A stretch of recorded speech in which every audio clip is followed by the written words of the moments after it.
Hi guys. Tonight we step through time, through mist and moonlight, into a place where the wind howls against high stone walls and frost laces every window pane. You stand before a medieval castle, its towers piercing the star-dusted sky, its torches guttering like exhausted fireflies. Inside, nobles sleep behind curtains of velvet and wool, or at least they try, because when the night air drops below freezing, even royalty can shiver in their sheets. You probably wouldn't survive this chill without at least 3 layers of fur, a roaring hearth, and perhaps a loyal servant or two to keep the embers alive. So, before you get comfortable, take a moment to like the video and subscribe, but only if you genuinely enjoy what I do here. And tell me, where in the world are you listening from? And what time is it for you right now? Now, dim the lights. You trudge across the drawbridge as it creaks beneath your boots. Each plank groans softly, dusted with frost that crunches underfoot. The air tastes of iron, and the moat below is more ice than water. The guards at the gatehouse huddle around a brazier, faces hidden beneath helms, their breath clouding in ghostly bursts. Inside the keep, the air is only marginally warmer. Stone doesn't hold heat, it drinks it. You feel that truth immediately, as the cold seems to seep through your soles and coil around your ankles. Up in the great hall, the ceiling disappears into shadow. A fire crackles in the massive hearth, but its warmth barely stretches beyond a few paces.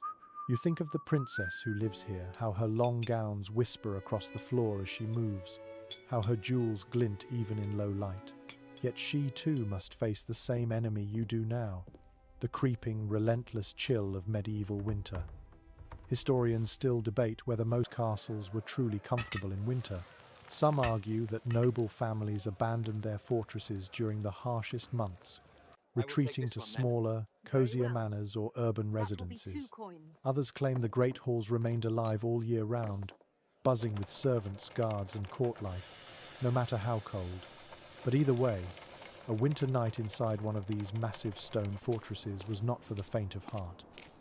You pass through an archway into the inner courtyard, where a fountain stands frozen mid-flow, an elegant sculpture of ice. The torches flicker in the wind, casting trembling shadows across the walls. The smell of smoke and damp wool hangs in the air. Somewhere above, a window slams shut against a gust, and you imagine the princess inside, pulling her cloak tighter, wishing the world would stop breathing frost for just one night. Her room lies in the upper, keep a private chamber overlooking the snow-white fields. Getting there means climbing narrow spiral staircases where each stone step is colder than the last. The air grows thinner, drier, and somehow lonelier. At last you reach the heavy oaken door carved with lilies and lions. Inside, the chamber glows faintly with candlelight. It is beautiful in its austerity. Thick drapes hang from iron rods, shielding the small windows from drafts. A canopy bed stands in the center, its posts carved like twisting vines. A fur-lined coverlet gleams in the soft light. Yet beneath that luxury, the same truth lingers. This place was built for defense, not comfort. The princess's chamber is essentially a tower room, wrapped in centuries of frost. A mainstream historical fact is that most medieval castles in northern Europe were built from limestone or granite materials, excellent for fortification, but dreadful for warmth. Heat dissipated almost instantly, even from blazing hearths. Some rooms were built with massive fireplaces large enough to roast a deer, yet even then, the warmth clung close to the flames and vanished into the night. You pause to imagine her nightly routine. A maid brings in a basin of warm water, steam curling in the candlelight. Another adjusts the curtains around the bed, while a third carries in the bed warmer, a metal pan filled with glowing coals, its lid perforated like lace. The servant slides it between the sheets, moving it in slow circles to chase out the cold.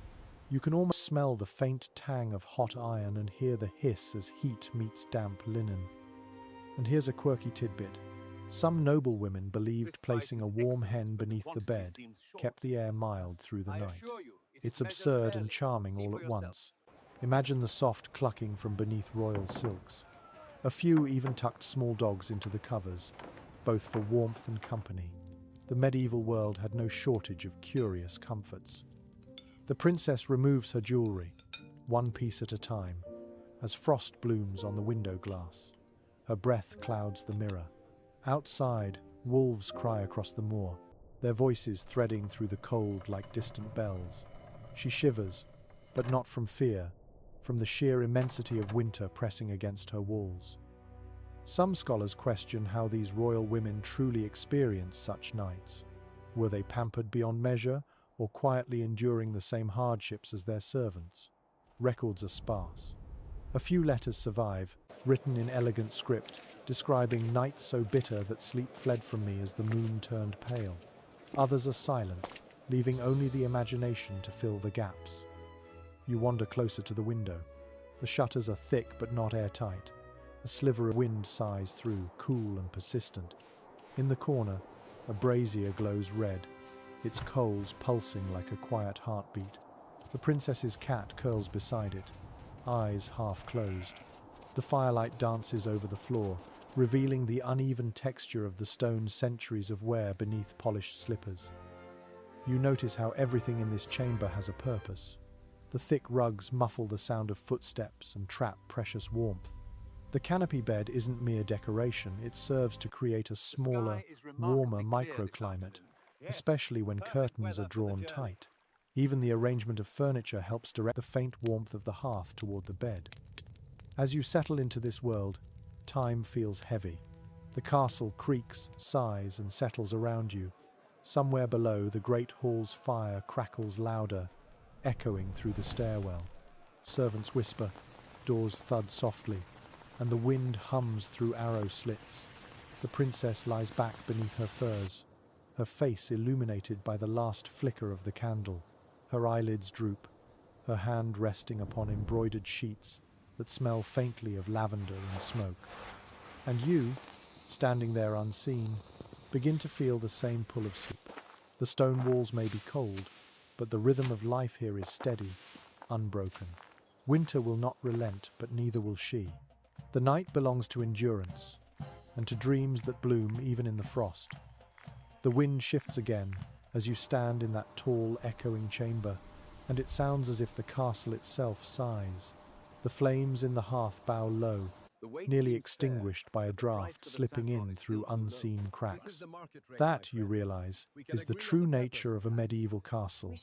It doesn't keep the cold out, it only slows its advance. The walls are thick, the doors are heavy, but air is stubborn, sneaking in like a gossip through every keyhole and hinge.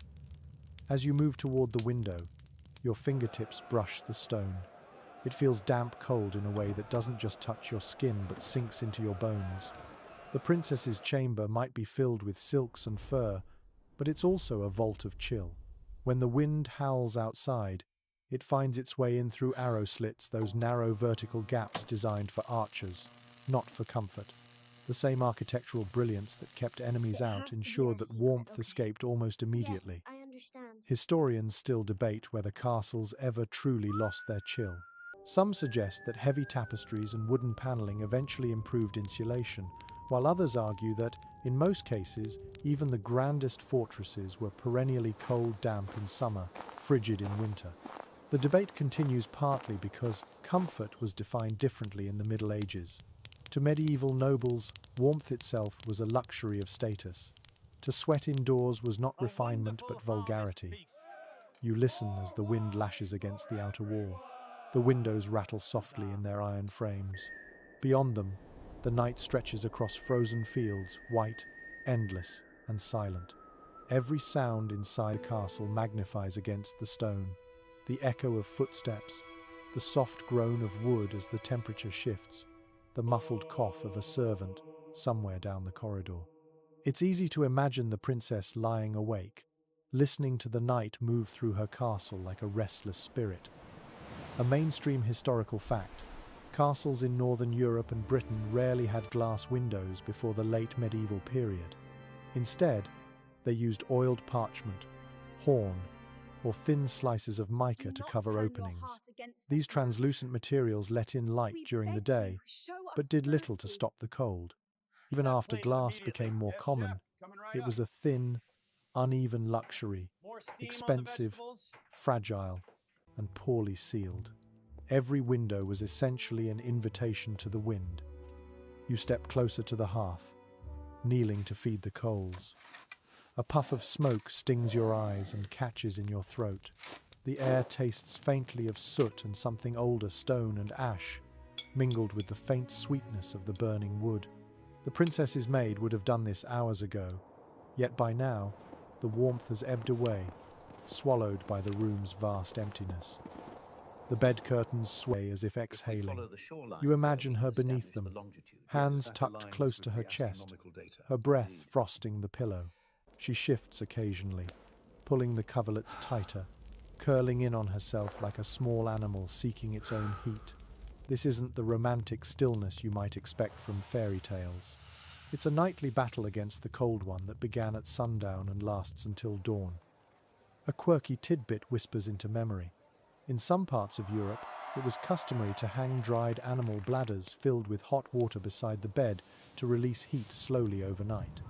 Think of them as primitive hot water bottles, effective, if a bit unnerving.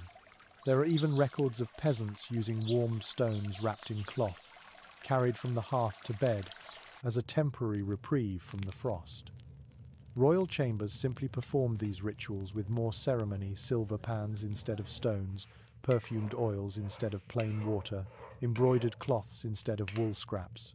But the goal was the same: survive until morning. You look toward the high ceiling where wooden beams cross like the ribs of a great beast. Each creak, each soft pop of cooling timber reminds you that the structure itself breathes. The soundscape of the castle at night is never silent. It's a symphony of shifting air and living wood. For some, that would be comforting. For others, eerie. The princess may have had moments of dread when the wind rose suddenly, wailing through chimneys like lost voices. Servants told stories to explain those noises, that the wind carried the whispers of the dead, or that fairies brushed past the walls, searching for warmth themselves. In this flickering half-light, you can almost believe it. You trace the edge of a tapestry with your fingertips. Its woven figures, knights, falcons, and saints seem to move in the firelight, their colors dulled by centuries. Such hangings weren't merely decoration. They served as early insulation, blocking drafts and trapping warmth against the wall. In some royal castles, layers of cloth covered nearly every surface.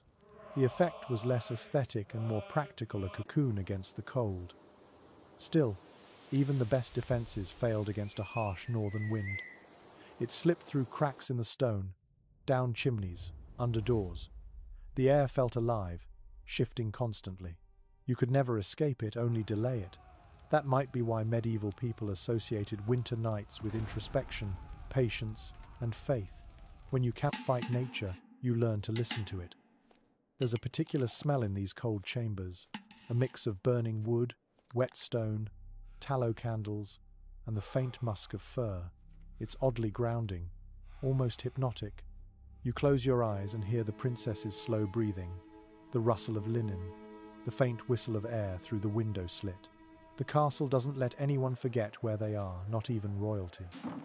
One scholar once described medieval sleep as a surrender to the elements. That phrase lingers as you imagine lying there, feeling the cold seep through the bedposts, through the floor, through time itself. It's a humbling thought how much effort it took simply to rest. Some nights, when the frost grew so thick it glazed the inside of window panes, servants would hang extra cloths over the glass and place bowls of glowing embers beneath the bed. It helped slightly, but even then, many princesses woke with stiff fingers, aching joints, and pale skin that never quite felt warm. You might imagine her rising before dawn, wrapping herself in layers of wool before daring to wash in water that had already frozen in the basin. There's something poetic in that persistence. She sleeps not because it's comfortable, but because she must. Her world runs on duty, ceremony, and endurance. And beneath the jeweled crowns and polished manners, there's a shared humanity, that feeling, that shiver, that small, defiant wish for morning light. The fire finally steadies again, a A faint orange glow ripples across the floor, and the shadows soften. Outside, the wind begins to calm. You can almost sense the castle settling back into uneasy rest. The night will last a little longer, and so will the princess's dreams. The fire sighs low in the hearth, its light painting the walls in hues of gold and ember. You feel the temperature sink again, as though the entire castle exhales frost. This, you realize, is when warmth becomes both science and superstition. To sleep through a medieval winter night, a princess had to prepare not just her bed, but her very body, a slow, deliberate layering ritual that blurred the line between luxury and survival. The maidens begin their quiet procession long before midnight. One brings woolen undergarments, another carries a folded chemise of soft linen. The princess sits before her mirror, its surface rippling with candlelight, and watches the steam drift from the basin beside her. The air smells faintly of rosemary, believed to purify the spirit and ward off sickness. You can almost hear the whisper of fabric as she slips into layer after layer, transforming herself into a living fortress of warmth. Chroniclers of the age noted that noble women's night attire was as complex as their daytime finery. Beneath the outer gown lay linen shifts, woolen stockings, sometimes even padded underrobes sewn with fur trim. Silk was not for comfort, but for rank a shimmering outer symbol, not much use against freezing stone. And still, despite all those layers, the cold found ways to creep through. An unexpected detail from daily life was how these layers became part of etiquette. Guests were not expected to see a princess undressed, even if that meant merely removing a fur mantle. Dressing and undressing were performances of modesty and decorum, accompanied by attendants who handled each garment as though it were sacred. Imagine trying to sleep while maintaining dignity in 15 pounds of fabric. The princess breathes deeply, her sleeves whispering as she folds her hands. Her fingers glint with rings that have grown cold against her skin. The fire behind her hisses and pops, sending up brief showers of sparks that vanish before they reach the ceiling. In that glow, she resembles a saint in a stained glass window, serene, composed, and quietly uncomfortable. Experts remain divided on whether these layers truly helped as much as chroniclers claimed.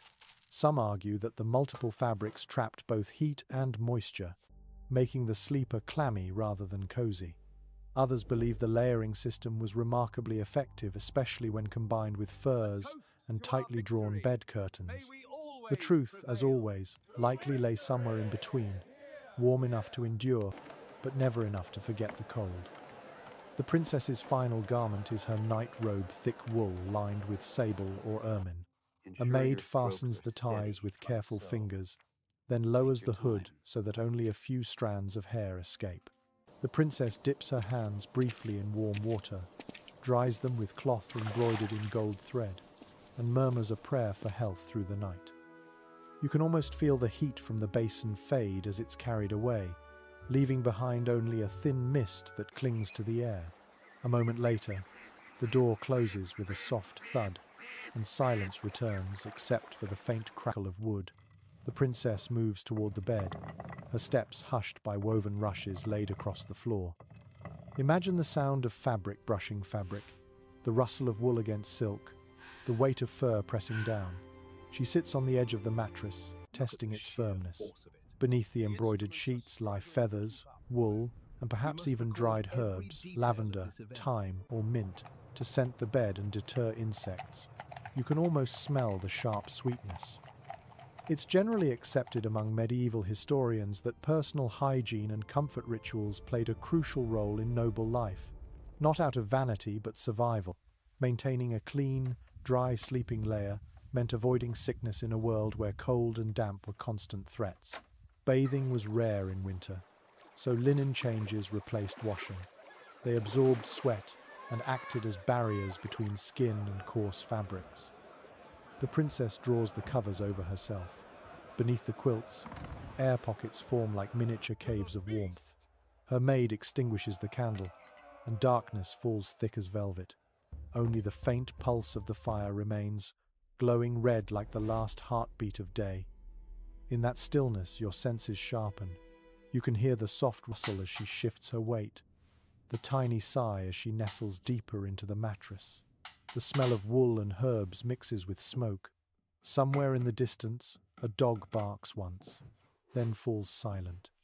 Some researchers insist that medieval women often slept sitting slightly upright, especially in drafty towers, believing it aided digestion and protected against bad humors settling in the chest. Others dismiss this as superstition, but the idea persisted for centuries, perhaps, because sitting up made it easier to breathe when the air was heavy with smoke or damp chill. The princess's dreams begin to drift in like snowflakes, soft, silent, and unpredictable. Perhaps she dreams of summer gardens, of sunlight sliding across stone, of the scent of roses thawing in the morning air.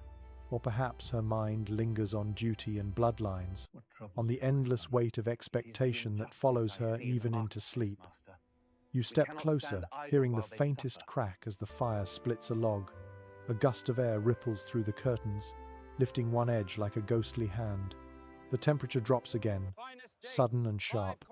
You can almost sense her flinch beneath the quilts.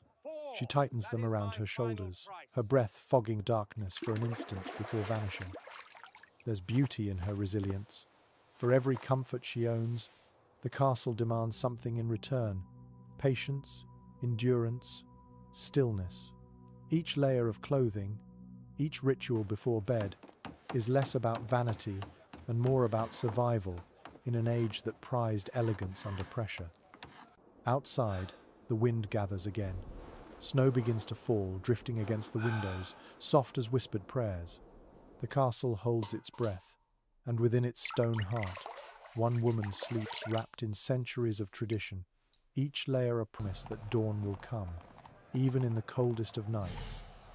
The faint grey of early morning never truly touches these chambers, at least not yet.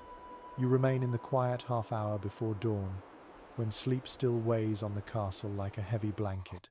Inside the princess's room, the air is thick with the scent of wool, wood smoke, and the faint, sweet musk of crushed herbs. She stirs beneath her quilts, not yet awake, not fully dreaming.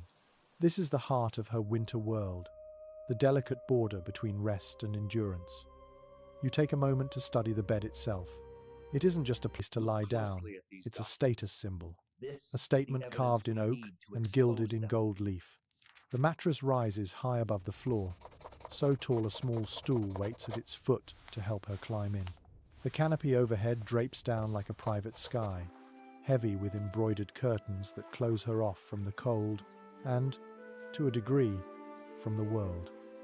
Documents of the era reveal that bedding in royal households was often stuffed with goose feathers for the wealthy and straw or wool for lesser nobles. The choice wasn't just comfort, it was prestige. Feathers, plucked from imported geese or swans, were cleaned, dried, and sewn into fine linen sacks, luxuries that took weeks to prepare.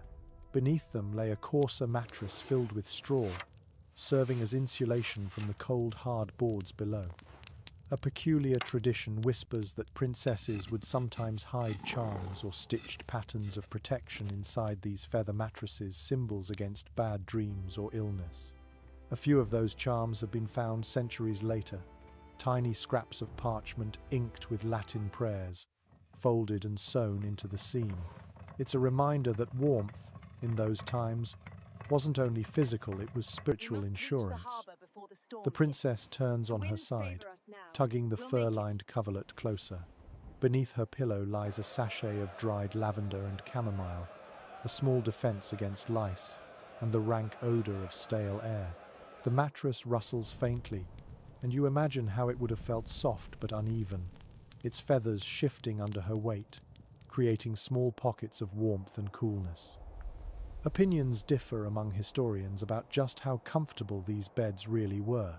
Some believe that the feather-stuffed mattresses were marvels of medieval luxury, while others claim they were lumpy, prone to mildew, and far too soft for long-term health. Whatever the truth, one can assume that a princess's bed, even imperfect, was leagues beyond what most of her subjects could ever dream of. You take in the room's stillness.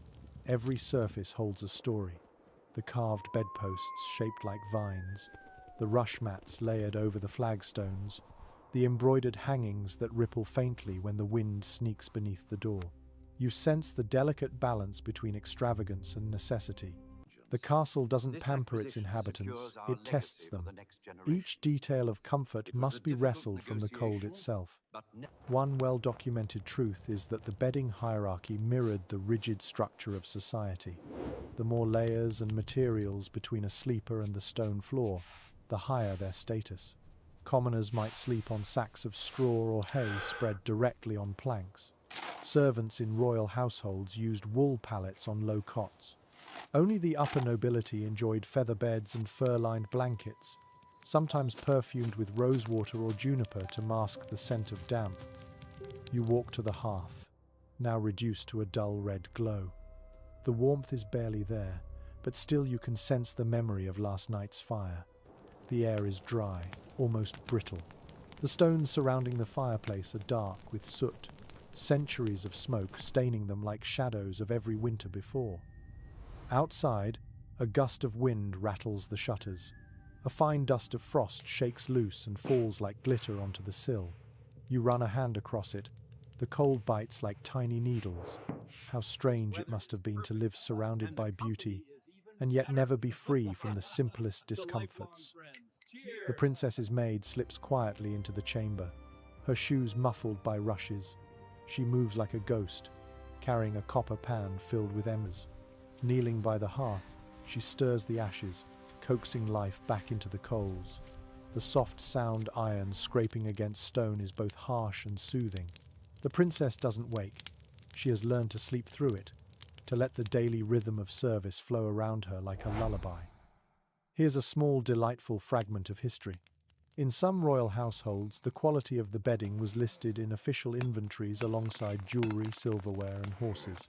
The linens could be passed down generations, repaired by skilled seamstresses who specialized in nothing but mending sheets. It wasn't only about sleep, it was legacy, proof of a family's refinement.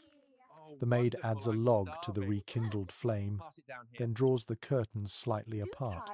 A thin beam of dawn light filters in, cold and colorless.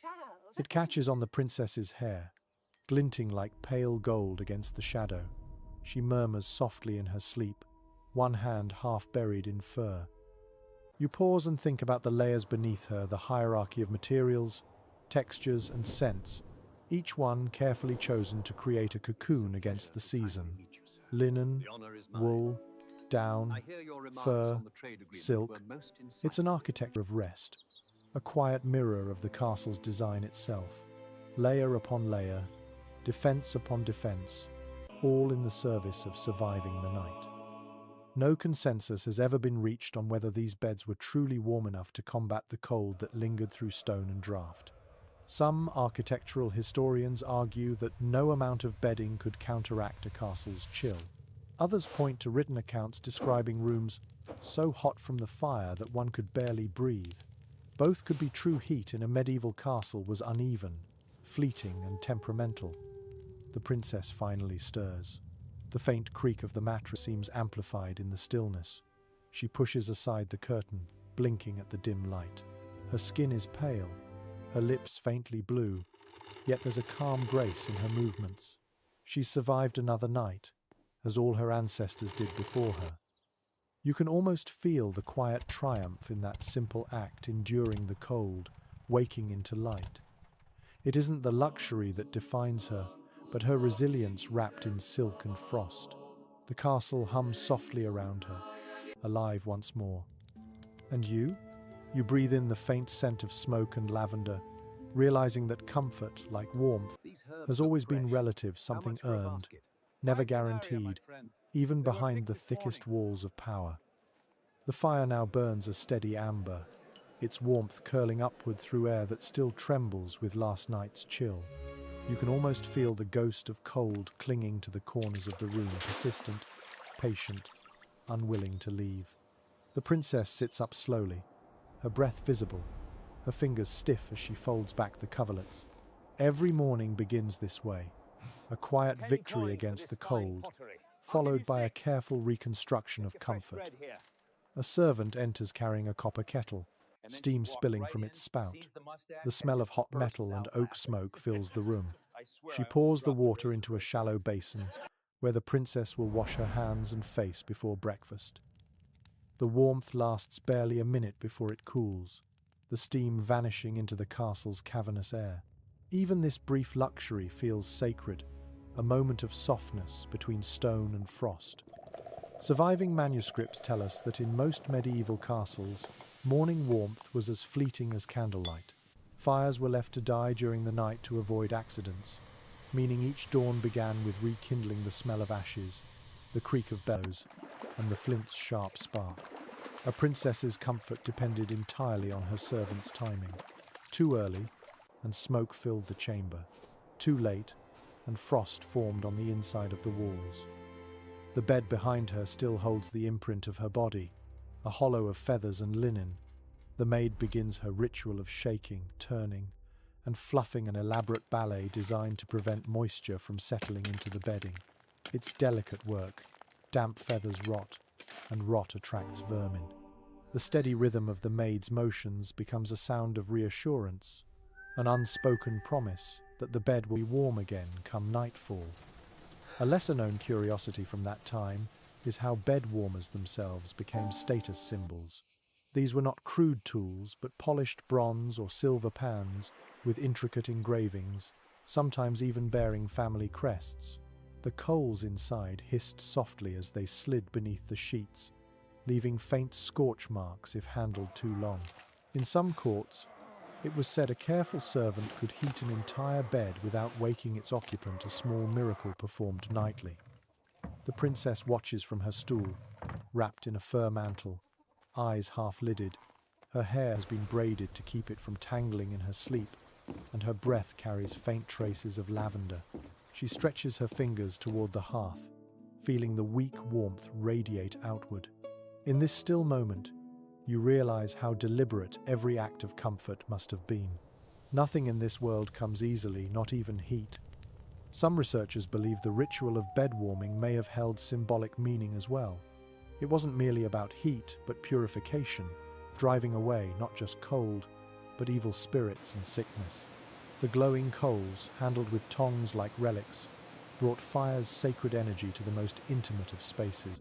Others disagree, seeing only practicality.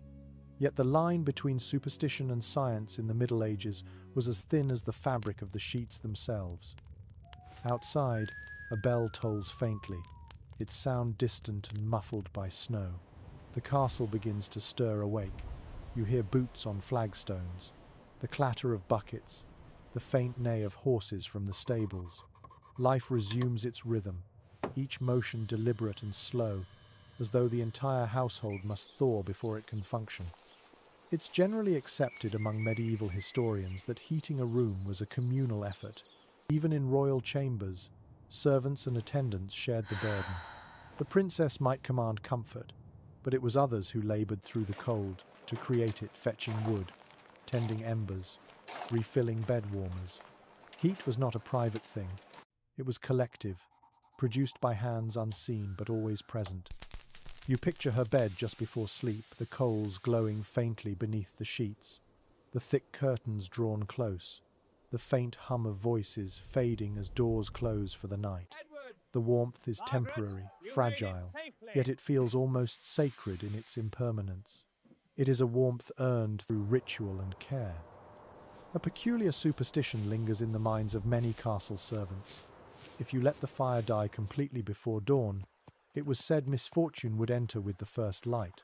So someone, often the youngest page or scullion, would remain half awake through the night, feeding the hearth every few hours. Imagine that the soft scrape of coal against iron, the hiss of flame, and a pair of tired eyes watching over the sleeping court. You find yourself thinking about the balance of danger and comfort.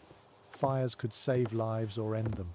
One spark too high, one ember too near a curtain, and the entire chamber could go up in flames.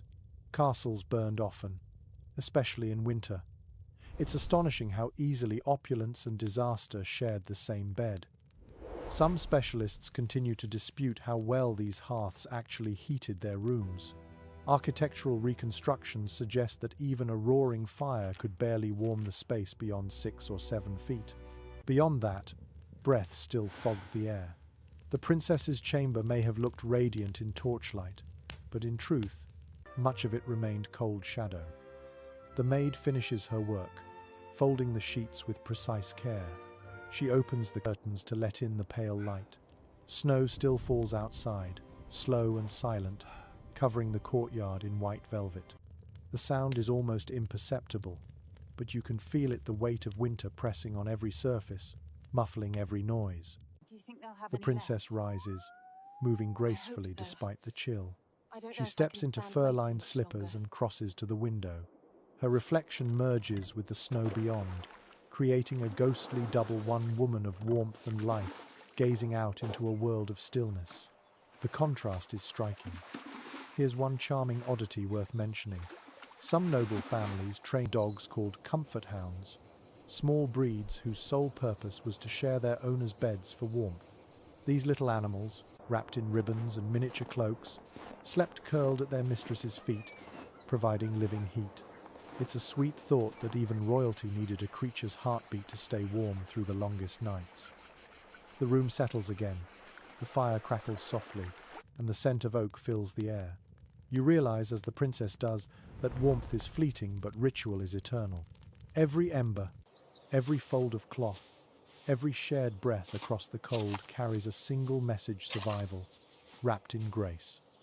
The wind has quieted for now, though the air remains brittle. In the silence, you can hear the faint ticking of cooling stone walls releasing the heat they greedily absorbed during the night. A castle, you realize, never truly warms. It only holds its breath between bouts of freezing.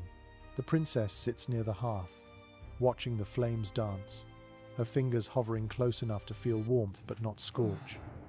Her fire is the heart of the room, both comfort and threat. Every night, the same routine unfolds. Logs stacked, coals banked, and flames coaxed to life by servants who treat fire like a living creature, temperamental, demanding, and sometimes deadly. The hearth is not merely decoration, it's survival, sculpted in stone. Archaeological evidence suggests that most castle fireplaces in northern Europe were colossal, sometimes large enough for several people to stand inside. They weren't built for beauty, but for endurance. The massive chimneys pulled smoke upward, though imperfectly. Soot blackened the ceilings, and stray embers often escaped into the room. Many noble families kept buckets of sand nearby, not as ornamentation, but as insurance against catastrophe. An amusing little custom involved scattering dried herbs, sage, rosemary, or thyme into the fire before bed. The popping of the leaves filled the room with sharp, pleasant scents and was believed to drive away evil spirits. You can almost smell it now, the mingled fragrance of burning wood and herbs, as though the night itself is being exorcised. Some medievalists can't seem to agree if fires burned through the night or were allowed to die before dawn.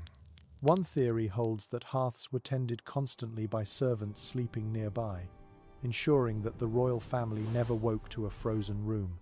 Others argue the opposite, that fires were dampened to embers at bedtime, both to conserve wood and avoid disaster.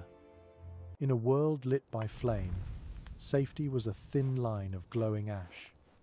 You look around the chamber. Every surface bears the mark of smoke, the ceiling faintly veiled in soot, the tapestries near the hearth singed at the edges.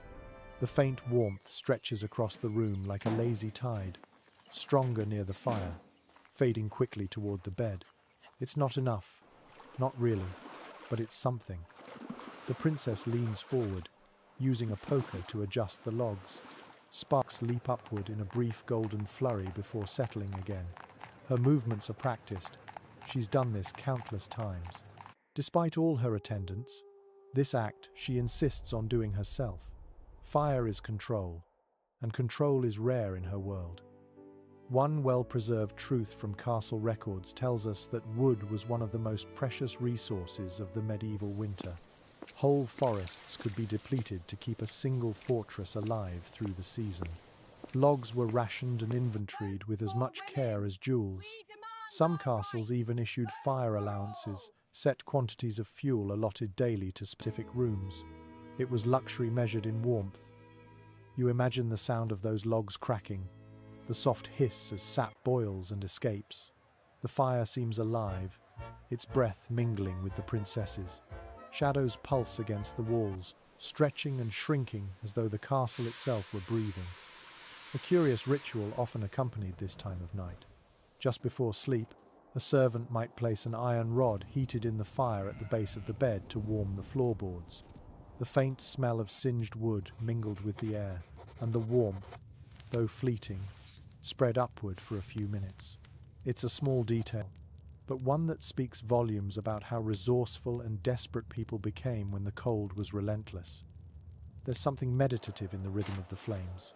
They pop, they whisper, they sigh. The princess watches them, eyes half closed, as though divining patterns in their movement. Firelight paints her cheeks with gold and crimson, giving the illusion of life in a world of frost.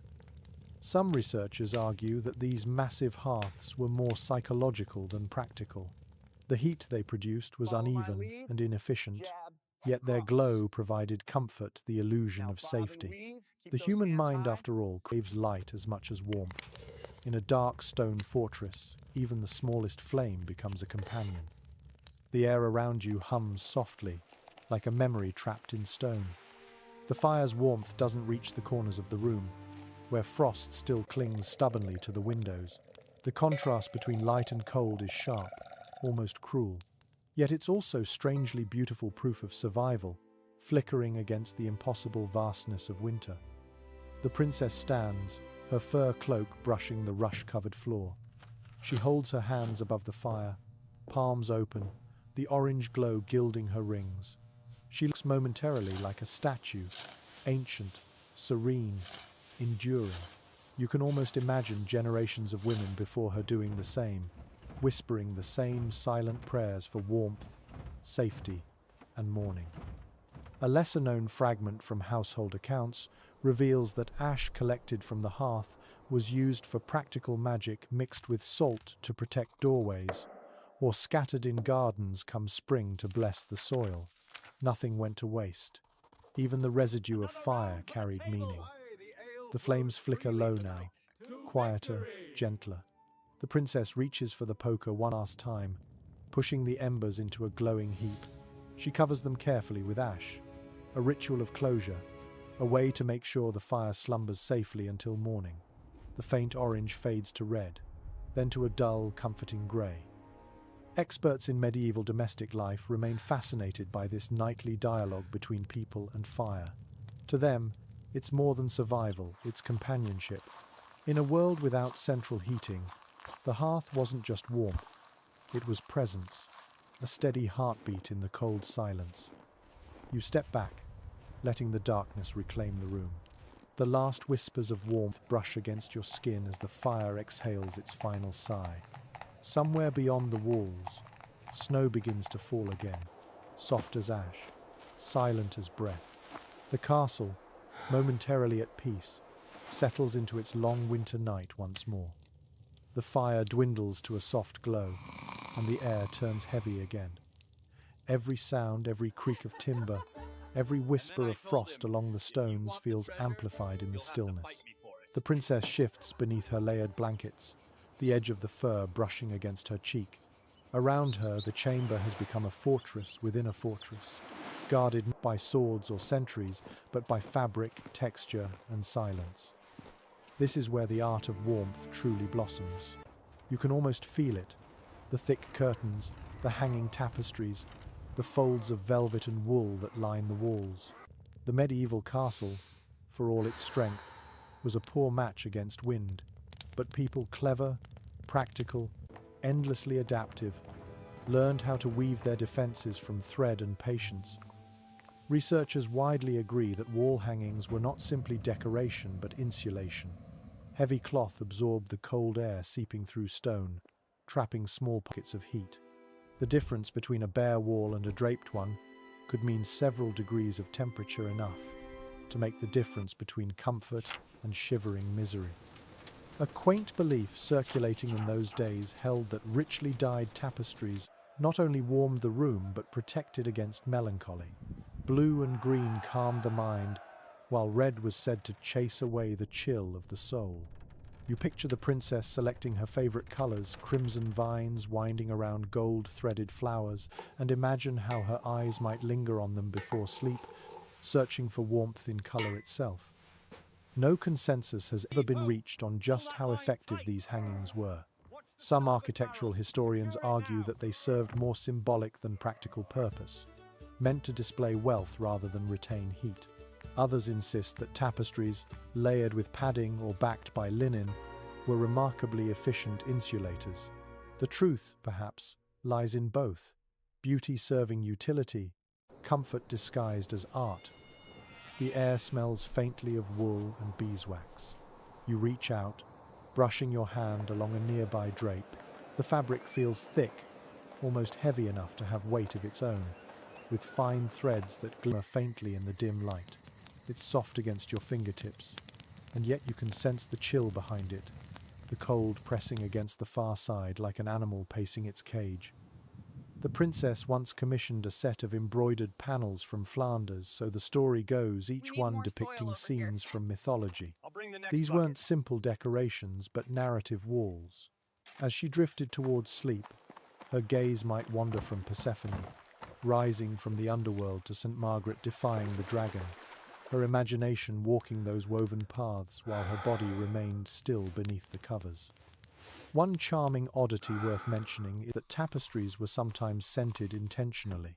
Fragrant herbs were sewn between layers of fabric, allowing their aroma to release slowly with heat. The result was a room that didn't just look warm, it smelled warm. The air perfumed with thyme, rose, or even musk imported from the east. You can almost breathe it in now, faint but lingering, the perfume of protection. As you stand near the wall, you realize how every surface has been softened. Thick rugs muffle footsteps, wooden screens block drafts from the door. Even the canopy above her bed serves a purpose. Beyond luxury, it creates a microclimate, trapping the small amount of heat her body generates. The medieval world understood layering better than any modern designer could. Some experts remain divided on the use of wall tapestries in lesser castles or colder climates. In royal courts, they were masterpieces woven with silk and gold thread. But in humbler halls, they might be nothing more than patched wool blankets or stretched animal hides.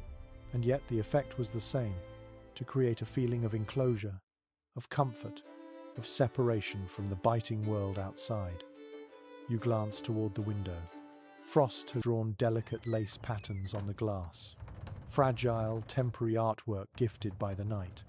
The curtain beside it moves ever so slightly, the air beyond whispering through the seams. In a place where warmth is a constant negotiation, every motion of fabric becomes meaningful.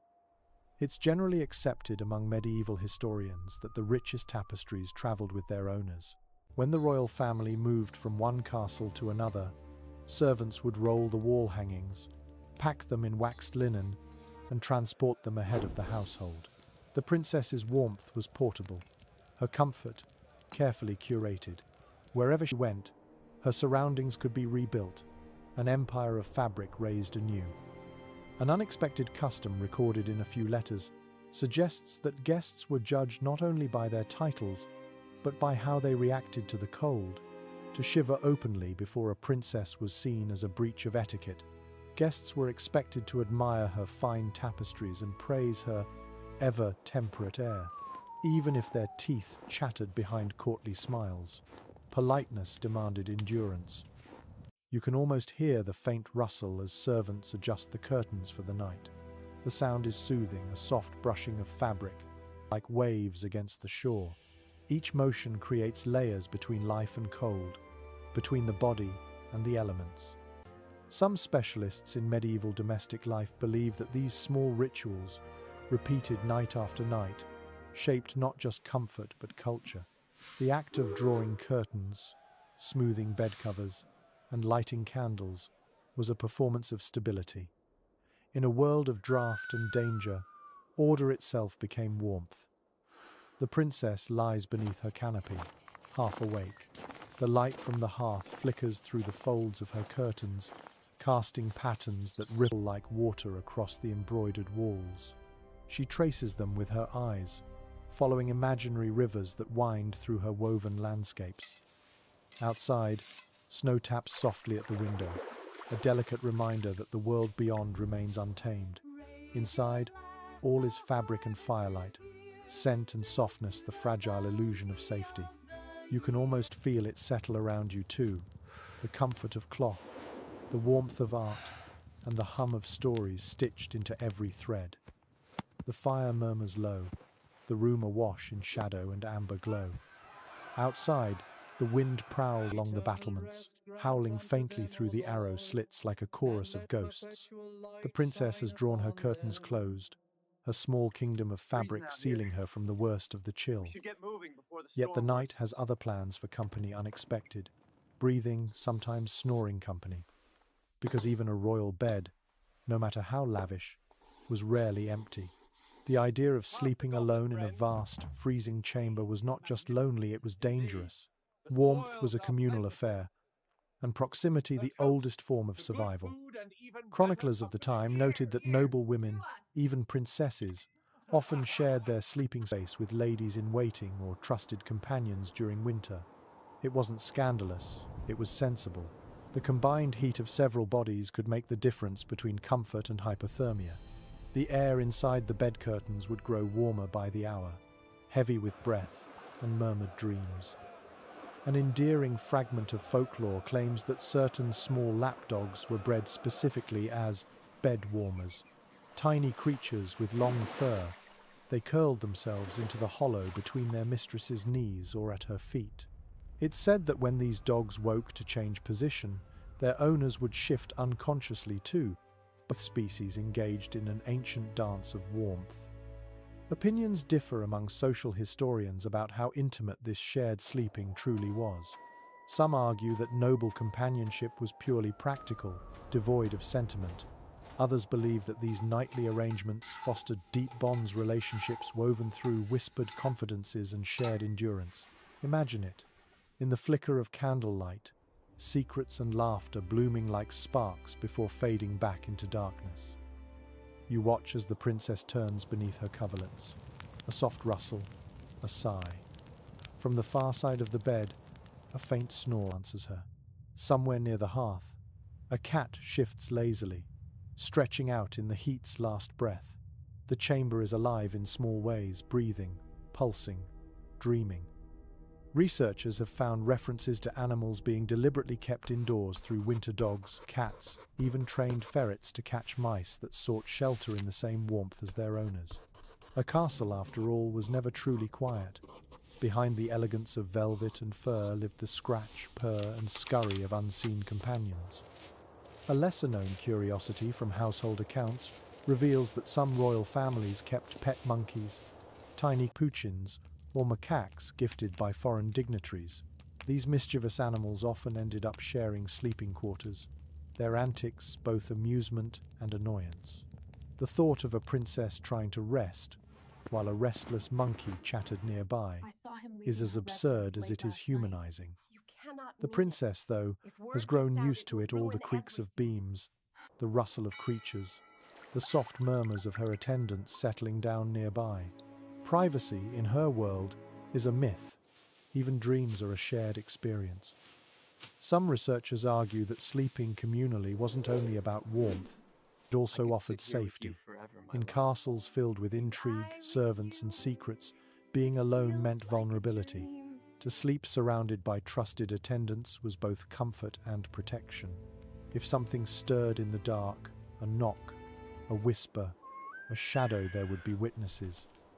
You imagine her drifting towards sleep, the warmth of another human's presence steady beside her, two breaths rising and falling in rhythm, the sound mingling with the faint hiss of the hearth. It's a simple image, and somehow the most tender of all. It's generally accepted among medieval historians that social boundaries around sleep were far looser than modern norms. Servants might share chambers with nobles, travelers with strangers, entire families huddled together in cottages. The concept of personal space would have seemed foreign. Warmth, not solitude, was the currency of survival. An amusing little detail preserved in letters from French courts describes how young noblewomen sometimes named their bed-warming dogs after saints, claiming that invoking Saint Pierre or Saint Claire to their laps brought divine comfort. The church frowned upon it naturally, yet even pious abbesses were rumoured to keep small pets hidden in their cells during cold winters. Faith, it seemed, did not preclude the need for fur. The princess stirs again. A candle guttering near the hearth throws a shadow across her curtain, tall, wavering, almost human. The figure of her lady-in-waiting moves quietly, tucking the last corner of a blanket, then kneeling briefly in prayer. A few murmured Latin words drift through the still air. They sound like gratitude for warmth, for breath, for dawn still promised. It's all right. Experts Just remain sleep. uncertain how comfortable these here with nights you. truly were. Some suggest that the combined heat of people and animals could make the air stifling, the scent overwhelming. Others describe it as bliss, a rare pocket of shared humanity in a world of stone and frost. Maybe both are true. Comfort is often messy, and warmth has never been perfectly clean. A tiny squeak echoes from the far wall. The cat, alert again, lifts its head, eyes glowing amber in the firelight. The sound fades. The animal yawns, curls tighter, and resumes its vigil. Its tail flicks once approval, perhaps. The castle breathes. You sense a deep peace in this moment. The layers of fur, flesh, and friendship merge into one quiet rhythm of endurance. Outside, snow covers everything: roofs, battlements, the distant forest. Inside, life persists through touch, through closeness, through warmth freely shared. And you understand, as the princess does, that survival in winter is rarely solitary. It's a pact between woman and servant, between human and animal, between the fragile spark of the hearth and the endless night beyond. The castle sleeps on, but the air feels thicker now, warm from the fire's lingering breath, laced with the sense of humanity and something faintly floral. The princess, still curled in her bed, inhales deeply. Beneath the perfume of fur and candle smoke drifts a quieter fragrance. Lavender, rose, and something sharp, almost medicinal. These aren't mere indulgences, they're weapons in an invisible war. Because in a medieval castle, the cold wasn't the only thing that crept into your bed. Contemporary accounts confirm that the grandest chambers were alive not just with courtiers and servants, but with fleas, lice, and every tiny creature drawn to warmth. Even royalty scratched in secret. Sheets and hangings could harbour entire colonies, hiding in folds and seams. Hygiene was both obsession and impossibility. So the princess, like everyone else, turned to nature and superstition for relief. A whimsical practice survived in a few noble households. Beds were scattered with crushed herbs, believed to repel pests and purify the air. Lavender, rosemary, mint, and wormwood were favourites. Servants stitched small linen sachets filled with herbs and tucked them between layers of bedding. When body heat warmed them, their scent released a mix of sweetness and smoke that filled the chamber. You can almost smell it now, soothing yet sharp enough to sting the nose. Some specialists continue to debate how effective these herbal defenses really were. Modern analysis suggests the oils might deter insects briefly, but offered no long-term solution. Others insist the psychological comfort they provided was just as vital. In a world where medicine and magic blurred, belief itself could make one's sleep easier. You can imagine the princess sitting before bed, watching her maid sprinkle powdered rose petals across the sheets, murmuring that it would invite only gentle dreams. The gesture is half ritual, half comfort, a small, fragrant hope against the crawling realities of castle life. One lesser-known curiosity: perfumed oils were sometimes rubbed along the bedposts and around the bed's edge, both as insect repellents and as charms against restless spirits. Some recipes even included crushed pearls or gold leaf, believed to elevate the soul as well as the scent. The princess's chamber would have glimmered faintly in candlelight, the oil catching the light like dew. A heated debate among historians revolves around how much of this was science versus superstition. Some point to the clear antiseptic qualities of certain herbs. Rosemary and thyme were later proven to have mild antibacterial effects. Others argue that the focus on scent and ritual shows the medieval obsession with balance and purity, rather than hygiene in the modern sense. Perhaps, in a time before germ theory, smell was comfort, and comfort was health. You walk closer to the bed and catch the faint perfume rising from the folds. It mingles with smoke, fur, and faint human warmth, creating a scent both strange and beautiful one that speaks of endurance. The air hums with it, heavy but not unpleasant. The princess shifts in her sleep, perhaps dreaming of gardens, sunlight, or open air untainted by stone walls and fear of frost. An unexpected detail from household letters describes how wealthier nobles imported dried flowers from the Mediterranean to stuff into pillows, rose petals, marjoram, even slices of orange peel. It was an extravagance of scent, a luxury so rare that entire shipments were recorded in royal ledgers alongside jewels. The fragrance, they said, soothed the heart and kept nightmares away. Near the window, the candle gutters. The wax has melted down to a puddle, its sweet scent faint but familiar. You glance toward the hearth. The embers glow low, breathing softly. The flicker of light moves across the tapestries, illuminating tiny embroidered flowers that mirror those buried in the bedclothes, a private garden blooming in the dead of winter. Researchers have found that these sensory landscapes weren't accidental. Medieval life depended on smell. Without perfumes and herbs, a castle's air grew rank quickly, thick with smoke, sweat, tallow, and rot. Fragrance was survival disguised as elegance. It masked, soothed, and sanctified.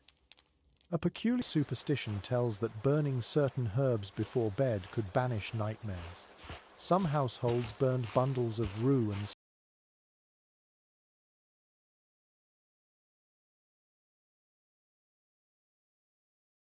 sage on the hearth, waving the smoke over pillows while reciting verses. The princess's maid might whisper, "Bad dreams, begone," her voice steady, her hands practiced. Whether it worked or not didn't matter, ritual gave shape to fear. You pause beside the bed, feeling how heavy the air has become, warm, fragrant, full of history. Even the silence seems perfumed. Somewhere in the corner, the cat sneezes softly, offended by the herbal fog. The princess murmurs something in her sleep, a half-formed word, then drifts back into stillness. It's generally accepted among scholars of domestic life that this mingling of scent and superstition reflected a deeper medieval truth, that comfort was inseparable from belief. People didn't just smell safety, they prayed for it, wove it, burned it, and breathed it. You glance up. The ceiling beams above are darkened by centuries of smoke, but the air tonight feels almost soft. The scents wrap around you like invisible curtains, warm, nostalgic, and fleeting. The smell of herbs becomes memory, and memory becomes peace. And as the castle settles deeper into its midnight rhythm, you realize this was their version of luxury. Not the absence of discomfort, but the brief illusion that nature itself, flowers, fire, fur, could be tamed for a night. The candle has burned down to a nub, and the air is thick with the mingled fragrance of herbs, tallow, and lingering wood smoke. The princess shifts beneath her heavy quilts, the sound of rustling linen echoing softly in the stillness. The fire has sunk into quiet embers now, pulsing like a red heartbeat in the dark. There is one more line of defense against the night's cold. The last, most personal, the body itself. You can almost see her breath in the dim air, the soft cloud that forms with every exhale. Even for a princess, warmth was never a guarantee. It was a negotiation with the elements. When every fire dwindled and every curtain trembled with the wind's intrusion, she turned to her own body, to layers of cloth, to movement, to endurance. Records from the period show that many nobles slept in their clothes during the coldest months. Nightgowns of soft linen or thick wool were only the beginning. Over them came sleeveless mantles, shawls, even fur-lined robes sometimes worn right over the covers themselves. Clothes weren't just garments, they were portable blankets, proof that fashion and necessity were bedfellows. A charming oddity recorded in a 14th century household manual recommends sleeping in one's day cloak on the harshest nights, with the hood pulled tight. For thus may one dream sweetly, the author notes, and rise in the morning as a knight from snow. You imagine the princess laughing softly as her maid folds the cloak around her shoulders, the fur brushing her chin. The sound of laughter in a room like this, so cold, so fragile, feels like defiance itself. There's no consensus among historians on whether wearing so many layers actually helped. Some modern textile experts argue that too much fabric could trap moisture, chilling the body faster once heat escaped. Others claim it created an insulating bubble, especially when combined with bed curtains and feather mattresses. Either way, the practice reveals something deeply human, the instinct to wrap oneself in every available comfort, no matter how awkward. You hear the faint sigh of fabric as she shifts again. The layers rub softly together, creating a hush like distant waves. The weight of all those garments presses down, grounding her in a slow, steady warmth. Every fiber carries its own story. The wool spun by women in distant villages, the silk dyed with imported saffron, the fur hunted from winter forests and traded across kingdoms. Each one connects her to a web of unseen labor and landscape. Archaeological findings reveal that some medieval garments were quilted with astonishing intricacy, stitched in patterns meant not only for beauty but to trap heat. These garments were padded with down or even wool waist, transforming clothing into armor against the cold. The princess's robe, with its embroidered edges and carefully hidden seams, was less a luxury than a personal furnace. An amusing custom lingered in noble courts. The wealthiest women perfumed their bedclothes with drops of ambergris or rose oil so that their sleep would smell of spring. The irony, of course, is that the same oils stiffened the fabrics and sometimes even stained them. Comfort had its costs, but vanity rarely yielded to practicality. The princess draws her knees closer, her breath steady, her eyes fluttering shut. Around her, the castle settles deeper into silence. The wind hums faintly through the cracks in the shutters. You can almost feel the chill trying to creep in, defeated at last by the fortress she's built from wool and willpower. It's generally accepted among medievalists that warmth wasn't merely a matter of temperature, but of rhythm. People moved differently in winter. They conserved motion, huddled, shared space. Even in sleep, their bodies learned to fold inward, to preserve energy. The princess's posture curled, layered, enclosed mirrors that instinct perfectly. She becomes her own hearth. A peculiar superstition mentioned in monastic writings held that one should never sleep completely naked, lest cold creep through the soul. The body, they believed, needed boundaries to contain its heat, both physical and spiritual. You can almost hear the old priest's warning echo faintly through time. Cloth shields more than skin. The air in the chamber thickens with stillness. You notice how the texture of sound changes here, soft, muffled, as if the fabrics themselves absorb noise. The faint scrape of a log in the hearth, the whisper of a turning body, the distant drip of melting ice, each one feels more intimate, more fragile. Her garments shift slightly as she exhales, the fur glinting in the faint glow. There's a strange beauty in the sight, a woman wrapped in the trophies of nature, outlasting the cold through sheer layers of resourcefulness. You realize that every piece of clothing is a quiet act of defiance against the season, a statement that luxury and survival are one and the same. An unexpected historical note: some royal seamstresses stitched tiny silver bells or embroidered charms into the hems of nightclothes, not for sound, but for protection. The soft chime, if it happened at all, was thought to repel evil spirits that wandered through the castle after midnight. The princess's robe, heavy as it is, might carry such a secret, a lullaby of metal too faint to hear. Outside, snow still falls, silent and relentless. The window glass glows faintly with moonlight. The princess lies motionless now, her breathing slow and even. Beneath all those layers, beneath the perfume and the furs and the legends of warmth, she dreams not of luxury, but of sunlight on water, of grass between bare toes, of freedom from cold and ceremony. You watch her sleep, realizing that even here, in this fortress of wealth and ritual, comfort is never effortless. It's created anew each night, stitched, layered, and believed into being. The castle may hold her, but warmth is something she earns with every breath. And so she drifts, wrapped in garments, stories, and the quiet dignity of survival. The fire sighs once more. The wind presses its cold lips against the glass, and the night carries on indifferent, eternal, yet always conquered, one sleeping princess at a time. The castle lies in its deepest silence now, that peculiar hush that descends when both humans and fires have surrendered to exhaustion. The only sound comes from the restless wind beyond the walls, a low moan that slips through gaps in the shutters and licks at the edges of the curtains. The princess doesn't stir, though somewhere in her dreams, that whispering wind may weave itself into something else. Footsteps, perhaps, or voices calling from the dark. Here, in the dim light, you notice a glow.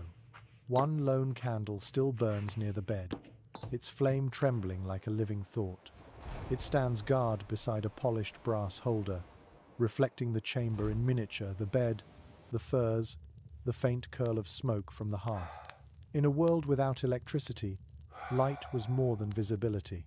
It was safety.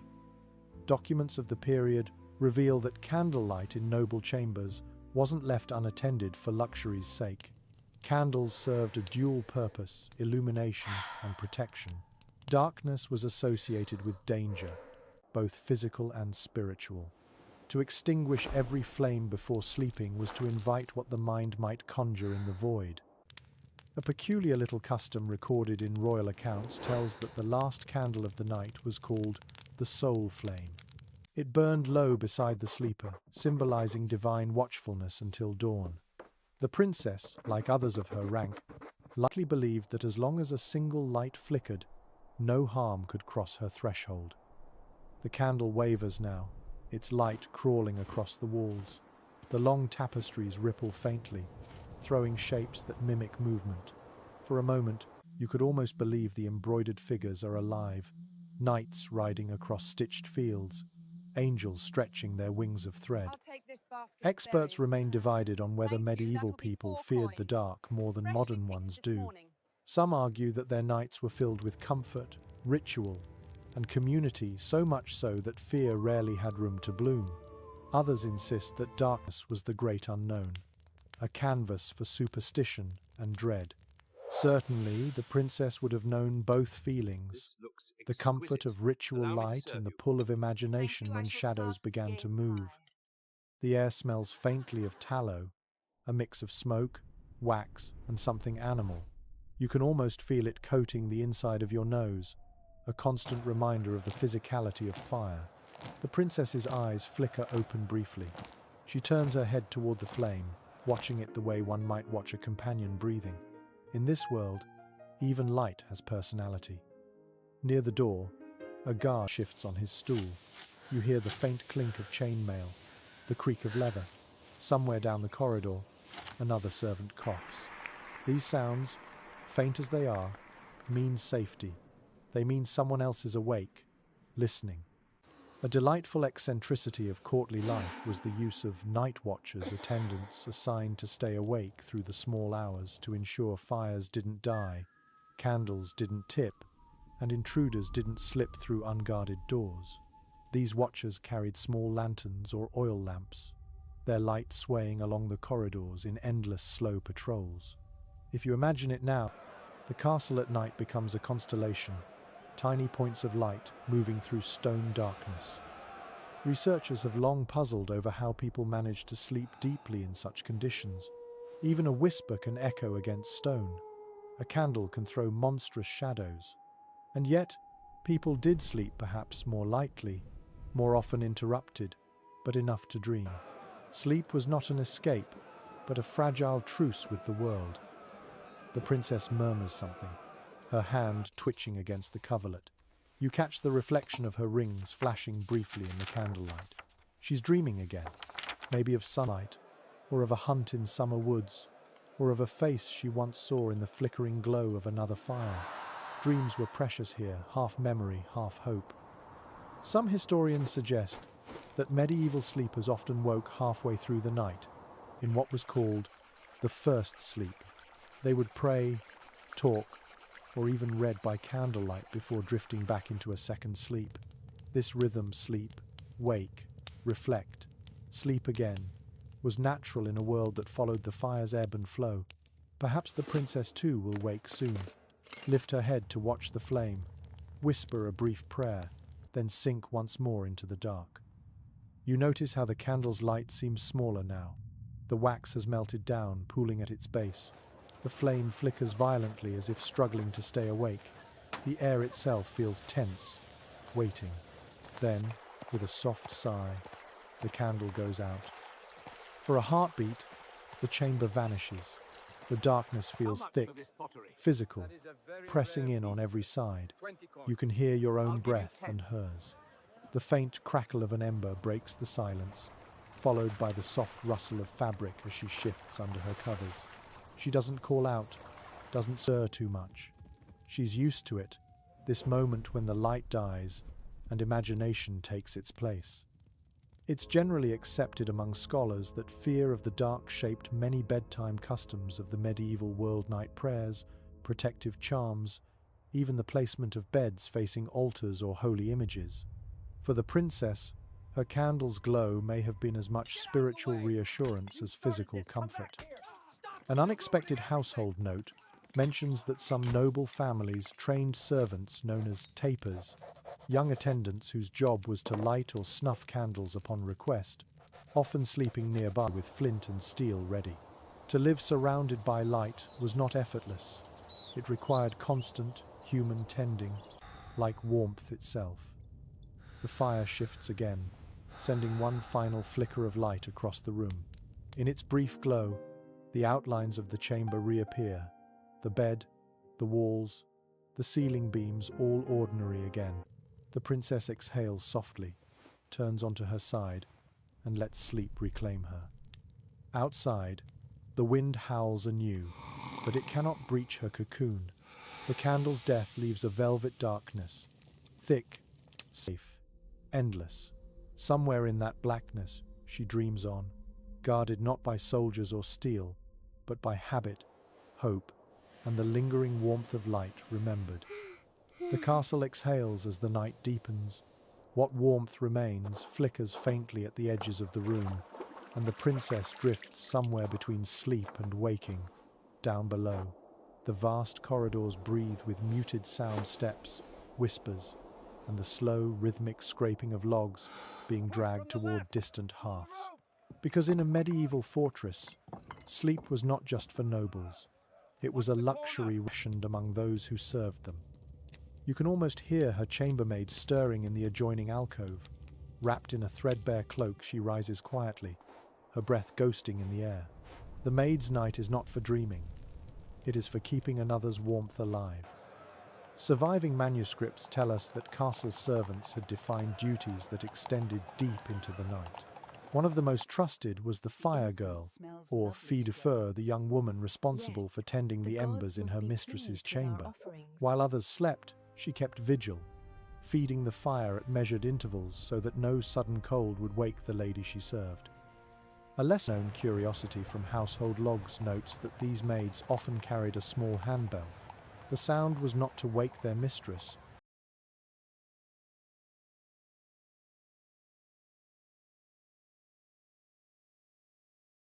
but to summon help if sparks leapt from the hearth.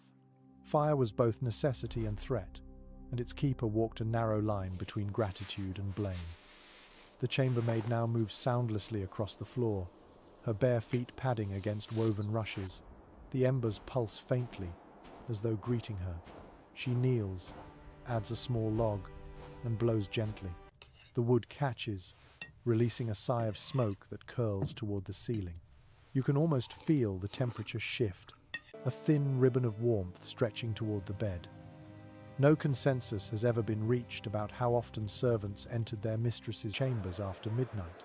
Some scholars argue that such constant presence ensured safety. Others believe the princess herself preferred solitude once asleep.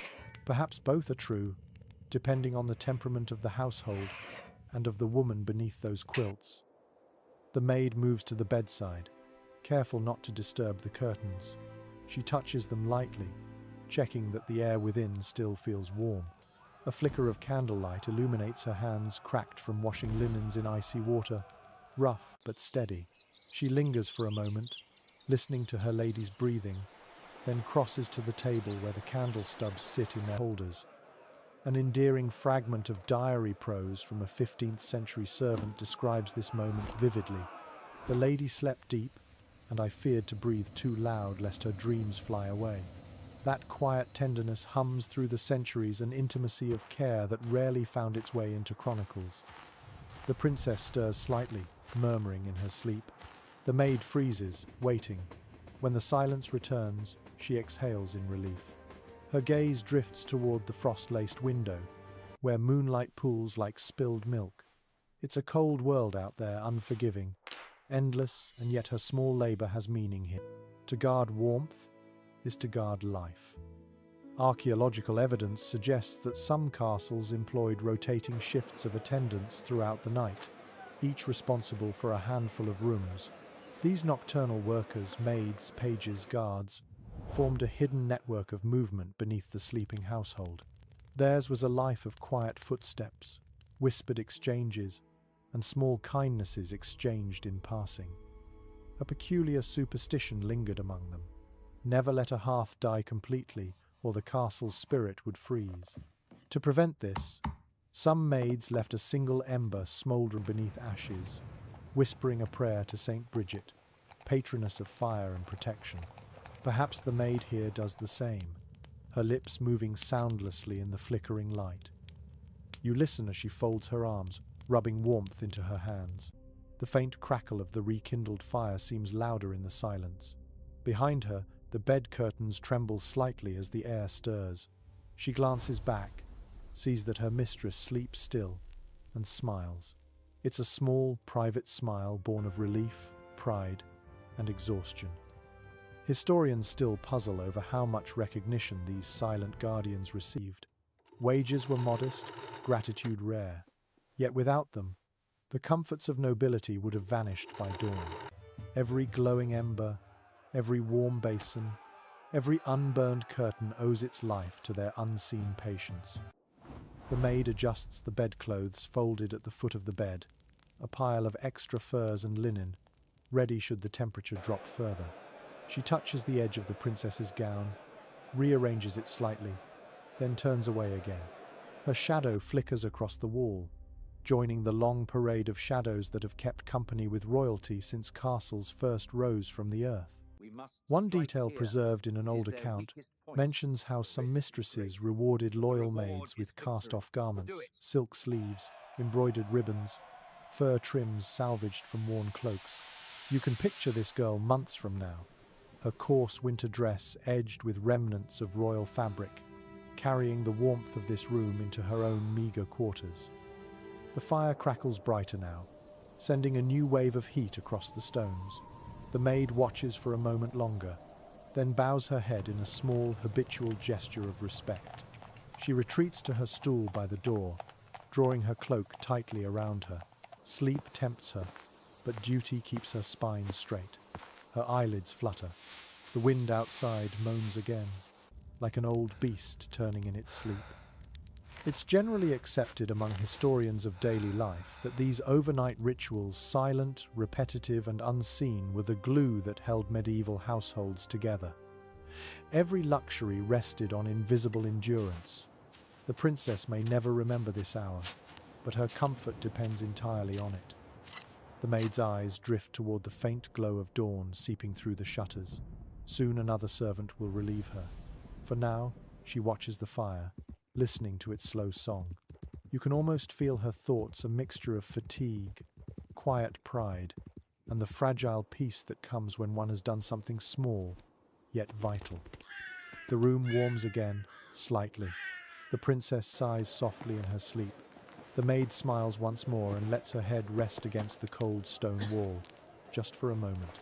The castle breathes, alive in its layers of silence, warmth, and loyalty. Dawn remains a rumor beyond the shuttered window. Inside, the fire hums low, and the chamber breathes in rhythm with its lady. Yet even as warmth clings to the air, the cold never truly loosens its grip. It lingers on the edges of the bed frame, in the joints of the fingers, in the lungs. The medieval night is never harmless. The princess stirs, her brow faintly damp. Sleep is uneasy in winter's domain.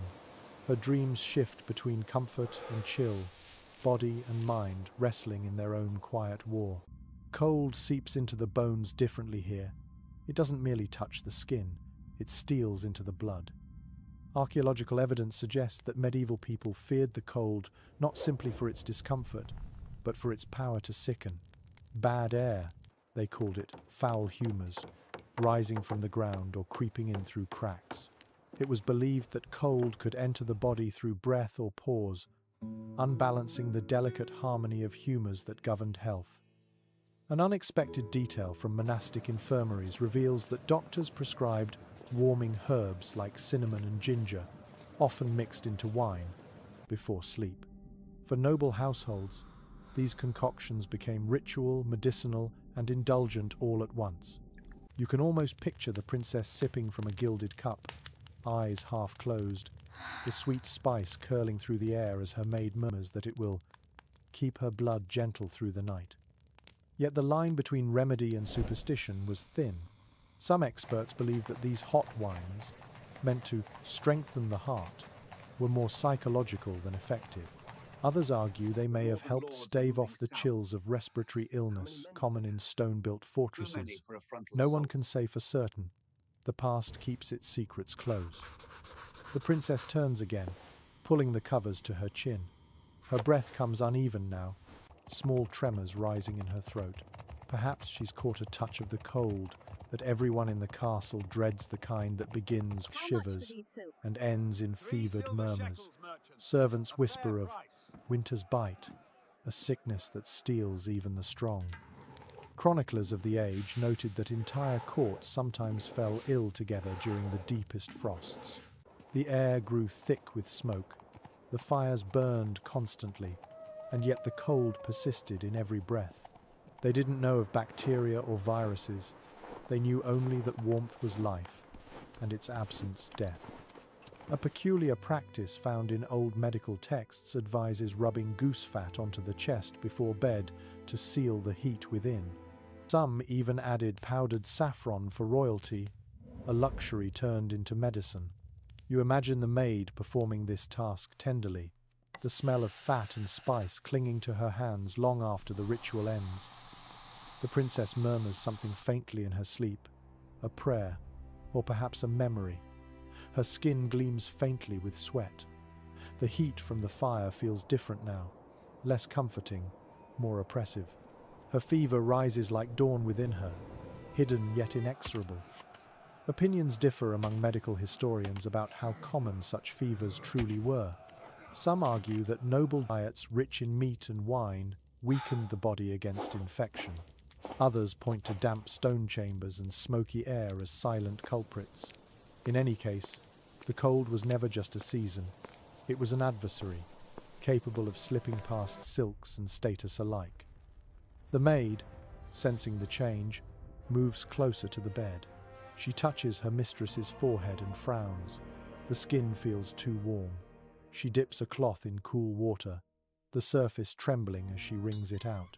The scent of lavender still clings to the basin, masking the faint sourness of sickness. An amusing yet grim footnote in medical lore describes how some physicians of the era prescribed sleeping beside healthy companions to borrow their warmth and vigor. You can almost imagine the hush of the chamber as another. Lady-in-waiting lies beside the fevered princess, hoping her own steady breathing might coax the balance back. It's both absurd and profoundly human. The fire crackles again, louder this time, as if protesting the chill returning through the cracks of the world. The princess stirs, whispering something unintelligible. The maid listens but cannot catch the words. They sound like fragments of a lullaby, or perhaps a prayer she learned as a child. It's generally accepted among historians that medieval people believed fevered dreams could reveal truths or warnings. Some queens kept dream books by their bedside, recording symbols and visions as though they were divine messages. Perhaps the princess dreams of her ancestors tonight, faces flickering in the smoke, whispering of endurance, of spring, of survival. A lesser-known curiosity from noble medical accounts describes how rooms of the sick were filled with aromatic smoked juniper, myrrh, or vinegar, boiled with rosemary. It was thought to drive away plague or cold spirits. You can almost see the haze filling this chamber, the air turning gold and sweet, while servants fan it gently toward the bed. No one truly sleeps now. The maid moves quietly, the fire breathes uneasily, and the princess slips between consciousness and fever. Her lips part, whispering words that dissolve into sighs. Experts in medieval life note that cold and illness shaped not only medicine but psychology. Winter was both physical and spiritual, a test of faith, an annual reckoning. People prayed for warmth as they prayed for salvation, believing the two were intertwined. The maid wipes the princess's brow again, humming softly. The tune is old, older than the castle, older than the crown. Its melody winds through the flickering firelight like smoke, fragile but persistent. Slowly, the princess's breathing steadies. Outside, dawn is at last a faint smudge behind the frost. The cold hasn't vanished, it never does, but for now, the fever rests. The room smells of herbs and ash and weary hope. And in that fragile calm, you feel it, the heartbeat of survival, echoing through the walls. The night was cruel, but she endures, as all princesses must. The fever has broken by morning, though its ghost still lingers on the princess's skin. Her breath comes steady now, faint puffs of white against the frigid air. The first light of dawn creeps through the shutter cracks, spilling across the floor like thin ribbons of silver. For a few precious moments, the world holds its breath. The cold seems less cruel, the silence almost sacred. Her maid kneels beside the hearth, coaxing the embers back to life. Sparks flutter upward, gold dust rising toward the ceiling. The smell of ash and rosemary fills the air again. The princess stirs, her lashes trembling as she blinks into the dim light. Around her, the chamber feels half real, blurred by dreams and smoke. It's generally accepted among historians of medieval piety that no royal day began without prayer. Even before water or food, faith came first, an offering made before dawn fully claimed the sky. And in winter, when illness hovered near and warmth was fickle, prayer was more than ritual. It was a talisman against despair. The maid helps her sit upright, wrapping a fur shawl over her shoulders. The princess's voice, hoarse but gentle, murmurs the morning verse. God grant us warmth within and peace without. The words are simple, but they carry weight. Every syllable seems to still the air. One delightful oddity recorded in chapel accounts tells that royal households often sprinkled holy water not just on foreheads but over beds, windows and hearths before sleeping. It was believed to purify the air and guard against night demons. You can almost picture it, silver droplets falling into the fire, hissing softly as they vanish, leaving only the faint scent of sanctity. A debate still stirs among religious historians over whether the blessings were truly spiritual comfort or subtle control rituals designed to reinforce divine order within the home. Some claim that for noble women, daily devotion was both prayer and performance, a way of proving worthiness before heaven and court alike. Others see sincerity beneath the ceremony.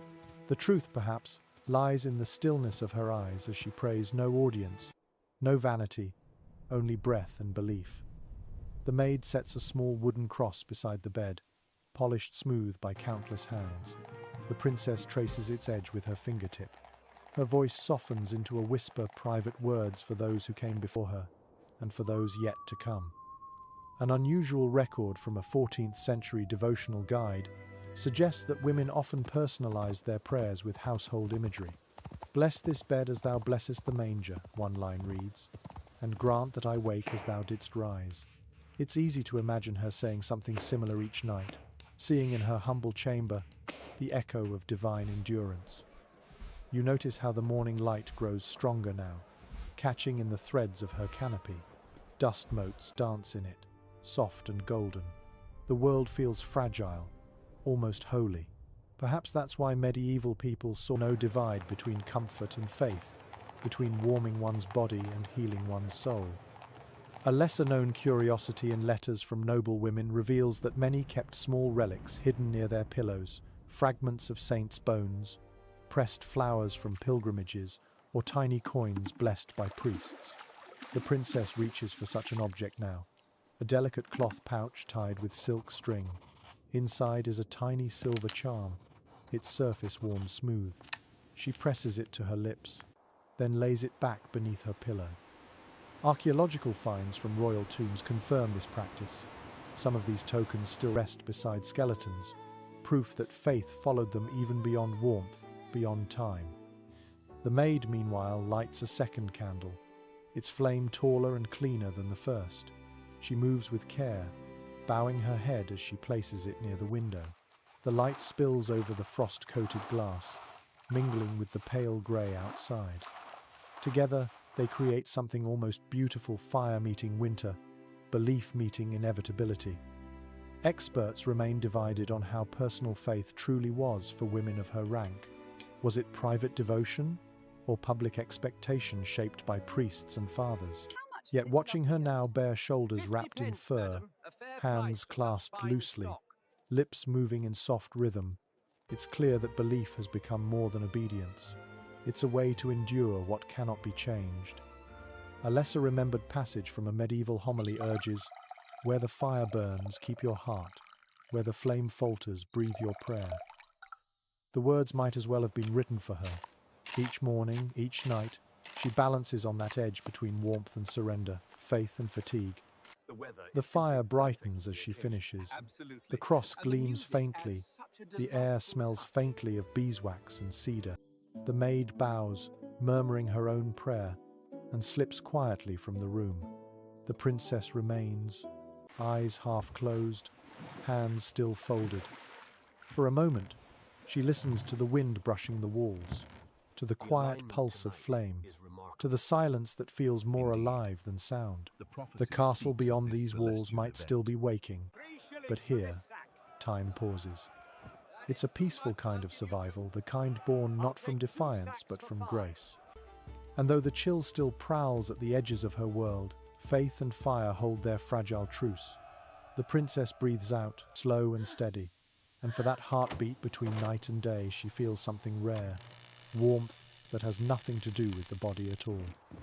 The morning prayer fades into silence, leaving behind a hush that feels both comforting and strange. The princess sits still for a long time, letting the soundless air settle around her. The fire crackles softly, its glow tracing gold along the edges of her face. Yet as she listens, she realizes that the castle itself is never silent, it only pretends to be. From somewhere deep in the walls comes a low groan, the stone expanding and contracting with the shift of temperature. A distant drip echoes from the corridor where melted frost trickles from the ceiling. Somewhere above, a raven croaks, its call magnified by the emptiness of the towers. Sound moves differently here. It lingers, stretching and bending through the cold until it becomes something ghostly. Chroniclers of the age noted that castles were never quiet places, even at night. Stone walls carried voices, footsteps, and whispers far beyond their origin. To speak softly was to invite your words to travel. Privacy, even for a princess, was a fragile illusion.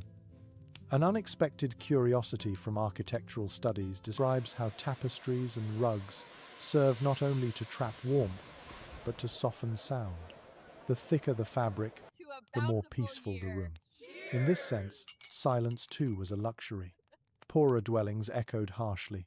Noble ones hushed their noise with woven beauty. Specialists in medieval acoustics still puzzle over the peculiar soundscape of stone fortresses. Some argue that their echoing halls fostered superstition, amplifying ordinary noises into whispers of the uncanny. Others claim that those same sounds, the creaking wood, the far-off footsteps, offered comfort, proof that life still moved through the massive, sleeping structure. You listen as she does, letting the sounds layer one atop another, the soft hiss of the fire, the flutter of fabric in a faint draft, the muffled steps of servants below. The castle breathes like a sleeping creature, immense, restless, never fully still. The princess's gaze drifts toward the ceiling. She's learned to read the castle by ear, to distinguish friendly sounds from those that mean trouble. A sudden crack could signal ice shifting on the roof. A rolling thud might be a falling log in the great hall's hearth. She hears them all, half asleep, half aware, and her body has long since adjusted to this chorus of stone and air. A charming oddity preserved in letters from noble households reveals that some residents gave names to recurring sounds in their castles, the sire, for instance, for the moan of wind through a narrow chimney, or the walker, for the boards that creaked in the same pattern each night. By naming the noises, they tamed them, transforming fear into familiarity. You can imagine the princess smiling faintly as she hears the sire tonight whispering, "Good evening, old friend." Archaeological evidence from certain keeps shows narrow tubes or vents carved into thick walls, designed not for decoration but ventilation. In winter, these small openings carried every external sound inside: owls calling, trees cracking, snow sliding from roofs. To sleep in such a place was to exist halfway between the world of nature and the echo chamber of civilization. The princess moves slightly beneath her fur mantle, her ears alert though her eyes remain closed. She listens to the footsteps in the corridor outside, steady, measured, familiar. Likely one of the night guards ending his watch, boots thudding softly against stone. His steps fade, replaced by the faint clinking of a chain somewhere in the stairwell. A debate among social historians remains unresolved. Did people of her rank grow used to such constant noise, or did it fray the mind over time? Some diaries suggest noble women complained of sleeplessness and anxiety during long winters, when the sounds seemed amplified by isolation. Others describe the creaks and murmurs as oddly soothing evidence that their fortress still lived, that they were never truly alone. The fire pops loudly, startling the cat curled by the hearth. It lifts its head, ears twitching, eyes flashing green in the dimness. For a heartbeat, everything feels alive again. The walls, the floor, even the air itself humming faintly with the castle's pulse. Researchers widely agree that medieval architecture shaped the senses as much as it shaped daily life. To live surrounded by echoing chambers and heavy doors meant perceiving space differently. Every sound became a signal, every silence a sign. The princess, wrapped in her furs, has learned this language. She knows when to trust a noise, when to ignore it, when to whisper a prayer. An amusing yet telling anecdote survives in the memoirs of a 15th century lady. She claimed that she could tell who walked past her chamber by the rhythm of their steps alone. Servants, knights, and visitors each made their own pattern on the floor. The princess here likely possesses the same skill, her ear tuned to the subtleties of those who live in her shadow. You begin to hear what she hears: the groan of timbers overhead, the faint scratch of mice behind the wall, the subtle whine of the wind through the arrow slit. Yet instead of fear, it brings calm. The repetition creates rhythm, and rhythm becomes reassurance. No one slept in silence in a medieval castle. Silence was for the dead, and the living found peace in sound, the steady murmur of existence continuing against the odds.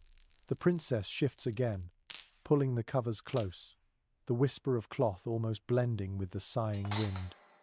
Experts of medieval domestic life note that this awareness of sound shaped faith as well. Bells marked every hour, hymns echoed through chapels, even prayers were spoken aloud. Sound tied people to their world, to each other, and to their gods. To listen was to live. The princess finally closes her eyes, soothed not by quiet, but by familiarity. The noises of her world, the creaking beams, the distant voices, the restless fire become her lullaby. They remind her that she is not alone, that life still moves in the great cold. And as you listen with her, the castle's breath steadies, its heart of stone and fire beating once more in time with hers. The cold has no power here, not while sound fills the dark with memory and meaning. The first rays of dawn barely touch the highest tower before the castle begins to wake. Yet in the princess's chamber, warmth lingers like a promise kept through the long night. Beneath her layers of fur and linen, she stirs, blinking slowly. The faint light creeping through the curtains paints everything in shades of silver and pale rose. The fire has dwindled to grey embers, but still, the room holds a ghost of heat proof that the night's guardians did their work well. She stretches delicately, careful not to disturb the quiet, and listens. Footsteps echo distantly from the hallway, servants beginning their morning rounds. A door creaks. Someone coughs. Life resumes, one sound at a time, and yet, for all her privilege, the princess is not alone in her chamber. Researchers widely agree that in medieval castles, solitude was an extravagance reserved for no one. Even royalty shared their most private spaces. A princess's bedchamber was a small ecosystem, a world filled with motion, whispers, and the soft rustle of duty. An unexpected record from a 15th century household manual explains that a noblewoman's room could contain several attendants sleeping nearby, a lady in waiting, a personal maid, and sometimes a wet nurse if children were present. Add to that the fire girl, the guard outside the door, and a messenger or two waiting in the corridor, and the illusion of privacy vanishes entirely. A peculiar detail preserved in French court etiquette describes that attendants were trained to move silently, to exist in the background like ghosts. They mastered the art of invisibility, serving, observing, protecting while never intruding. Still, their presence was constant, even in the most intimate hours. It's generally accepted among historians of courtly life that true privacy, as we understand it, did not exist for women of power. Letters were read aloud, meals were shared publicly, even prayer and sleep took place under the watchful eyes of others. A princess's comfort was woven from the same fabric as surveillance, each stitch a reminder that her body and her life were not entirely her own. An unusual account from a royal attendant's diary confides, "Her Grace desired quiet, but quiet cannot be had when 10 hearts beat near one fire." You can almost see it, the crowded warmth of the chamber, where each breath and movement creates an invisible weave of sound and duty. The princess sits up now, drawing her shawl around her shoulders. Her hair falls loose, dark against the pale fabric of her nightgown. 2 attendants rise immediately from their pallets near the hearth, one stifling a yawn, the other already reaching for the basin and pitcher. Their devotion feels automatic, a choreography rehearsed every morning. The first servant brings warm water, steam curling in the cold air. The second kneels to rekindle the fire, her fingers moving deftly through ash and coal. The smell of smoke returns, mingling with the faint sweetness of rose oil stored in small ceramic pots. The chamber, once the stage of solitude and dream, becomes a hive of quiet labor once more. A delightful eccentricity mentioned in a royal ordinance describes that noble women often conversed softly with their attendants during these early hours, not about politics or alliances, but about dreams. "Tell me what your eyes saw, and I shall tell you mine," one princess reportedly said each morning. In such confessions, the walls of hierarchy thinned, and the human need for warmth of heart as much as body was briefly shared. Some scholars argue that this constant company offered safety, comfort, even companionship in a world where isolation could breed fear. Others note that it erased individuality, making every waking moment a performance. The princess's sigh as she watches her attendants move might be both gratitude and longing for a moment, perhaps, to wake to silence and belong only to herself. Archaeological findings from preserved chambers reveal how spatial design enforced this shared existence. The lady's bed stood in the room's warmest corner, while her attendants slept near the door or hearth. Curtains divided them, but never sealed them off. Even the thin partition of fabric could not silence the soft symphony of human presence, breath, whispers, and the rhythmic crackle of the fire. One small, charming practice recorded in English estates tells that attendants kept their shoes off after nightfall to avoid disturbing their mistress. They padded barefoot through the rushes, toes numb but steps soundless. In such gestures, service became devotion, and silence itself a gift. The princess dips her fingers into the warm water. Steam glides upward, kissing her cheeks with fleeting comfort. For the first time since the night began, she feels the chill retreat from her bones. She closes her eyes and breathes deeply. The sound of the fire returning to life joins the shuffle of her attendants preparing her gown, and the world feels complete again, alive, humming, expectant. No consensus exists among historians on whether noble women resented or cherished this constant proximity. Some letters hint at exhaustion from endless attention, others reveal affection, even friendship.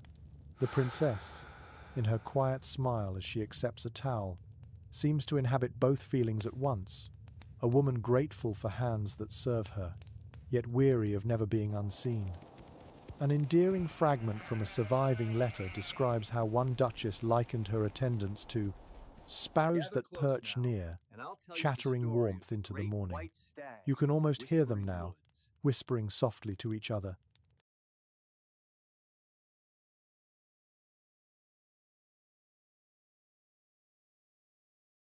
As they lay out her garments, their voices rising and falling like the wind itself. The chamber is brightening.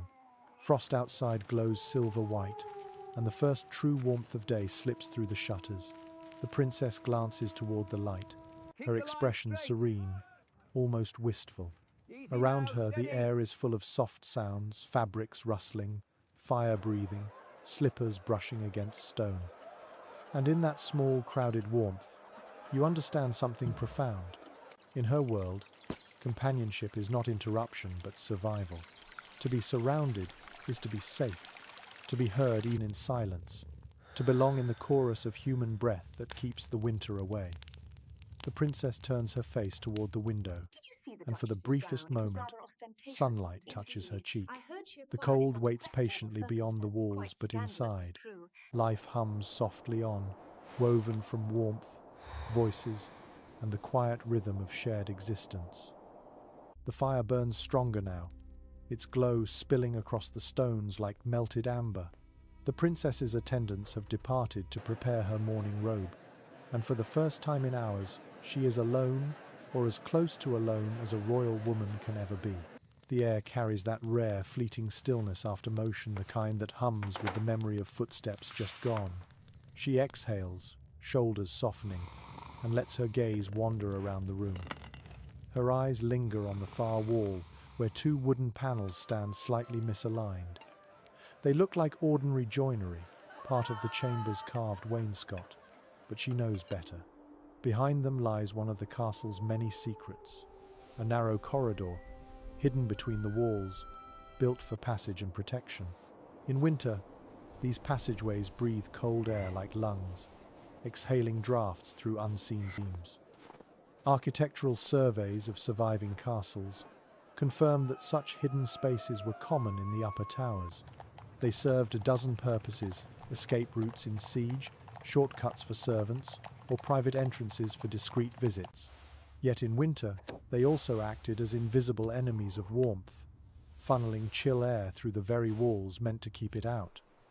A peculiar finding from excavations at Hedingham Castle revealed traces of soot and wax deep within such hidden stairways, proof that servants once carried lamps through them in the night. You can almost imagine the glow of those candles flickering along damp stone, the faint rustle of wool skirts brushing walls unseen. The princess rises, curiosity stirring. Her bare feet touch the rushes, still faintly warm from the fire.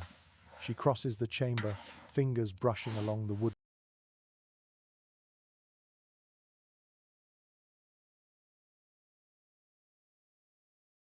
panel. The seam gives a soft sigh as it opens just enough to let a current of air whisper through. It smells of earth and stone, old smoke and secrets. One historian describes these corridors as the castle's veins, carrying both breath and rumour. Through them travelled servants, guards, and sometimes it was whispered, lovers.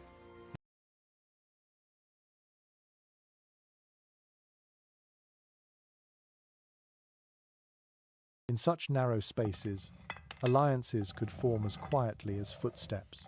The princess has heard those stories since childhood, the kind told by maids in whispers, half terrifying, half thrilling. A lesser-known curiosity preserved in a 14th century household rulebook forbade servants from using secret doors between the royal chambers after dark, under pain of dismissal. The reasoning, it said, was not for suspicion of sin, but for draughts that chill the blood. The line has always amused her. Whether true or not, the cold made an excellent accomplice for discretion. She closes the panel again, feeling the breath of the hidden corridor fade. The air warms immediately, though faintly. She rubs her hands together and returns to the hearth, her gown whispering against the floor. Some scholars of medieval domestic design still debate whether these concealed spaces were truly practical or more symbols of status proof that one could afford mystery as well as masonry. Others believe they were remnants of an older instinct to keep escape close, even in safety. In either case, they shaped how a castle breathed, both literally and metaphorically. The princess sits before the fire and stares into its heart. Flames reflect in her eyes, twin sparks of orange and gold. She remembers how, as a child, she feared the noises behind the walls, the faint thumps and sighs that came from those narrow gaps. Her nurse would laugh softly, saying, "It's only the stone stretching its bones." But sometimes, when she was very still, she thought she heard whispers. You can imagine it now, the soft scrape of shoes, the distant rattle of a latch, the echo of movement somewhere just beyond sight. The castle is full of thresholds between seen and unseen, between warmth and cold. It teaches its inhabitants to listen more than to look. One fascinating architectural detail recovered from northern keeps shows that many secret passages were lined not with smooth stone but with unfinished rubble, rough surfaces that trapped cold air. On bitter nights, that chill bled through into nearby rooms, creating strange temperature shifts. A noblewoman might sit by her fire and feel one shoulder grow suddenly cold, as if touched by an invisible hand. No wonder the walls birthed so many ghost stories. An amusing little superstition that grew around these passages held that knocking 3 times on a hidden door before bed would keep restless spirits quiet. Some noble families even sealed unused corridors with holy symbols carved into wax, believing the cold itself was a haunting presence. Whether faith or fear, both warmed the mind against uncertainty.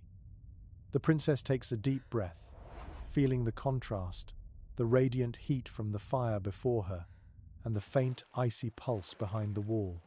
The sensation is almost comforting, a reminder that warmth means nothing without cold pressing against it.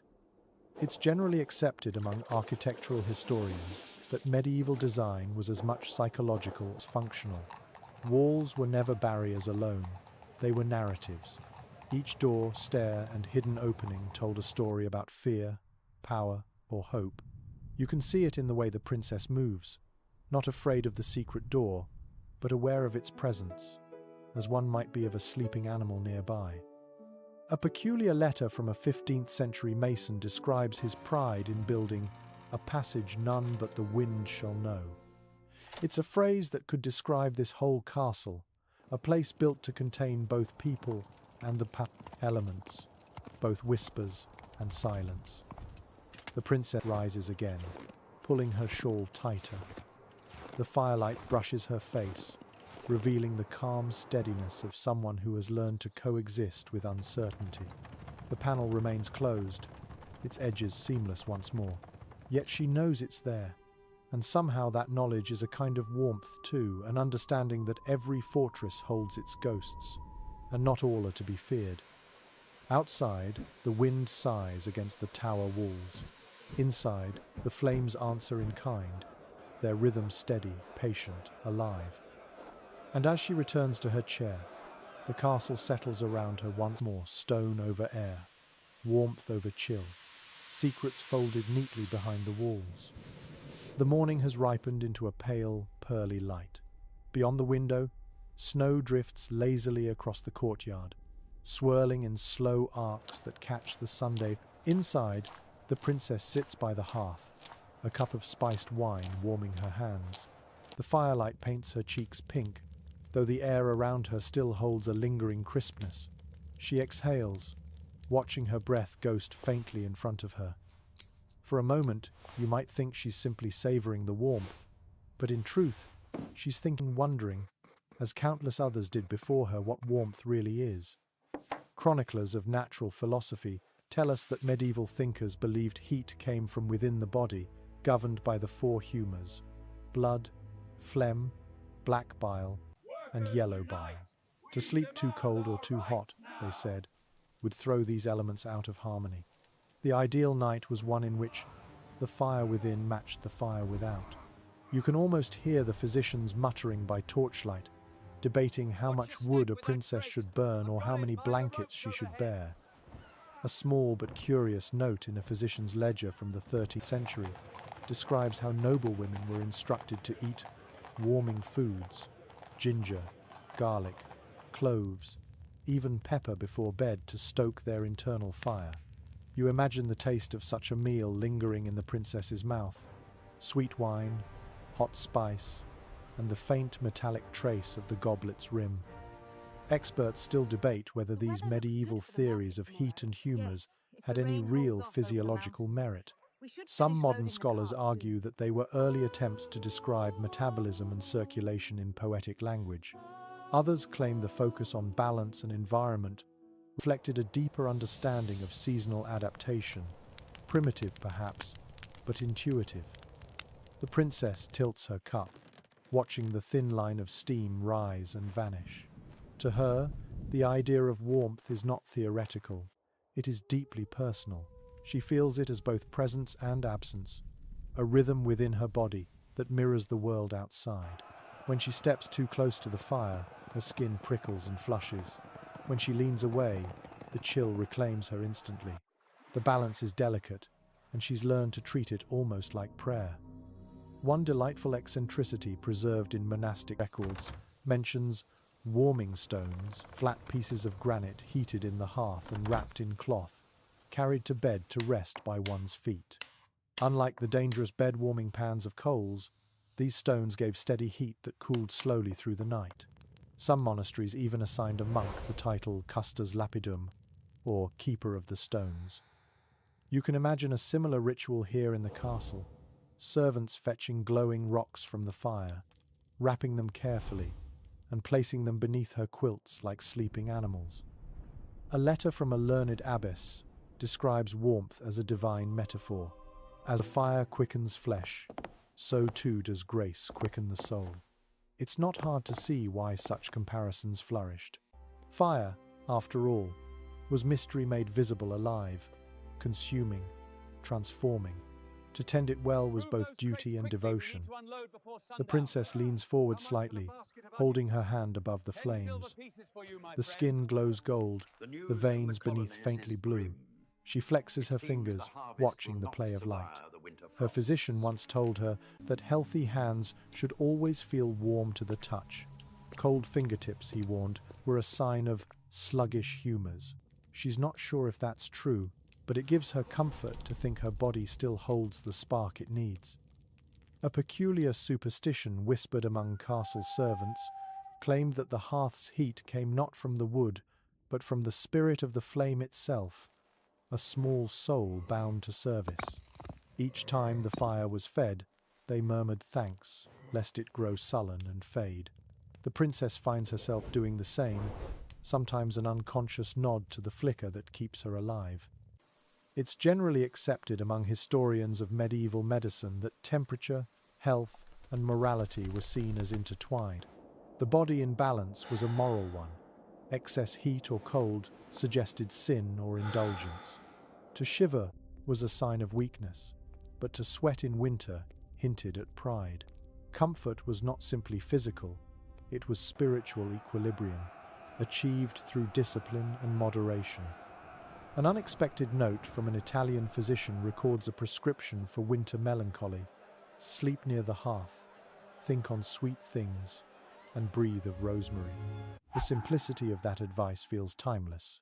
The princess, sitting quietly in her tower, could have been his patient.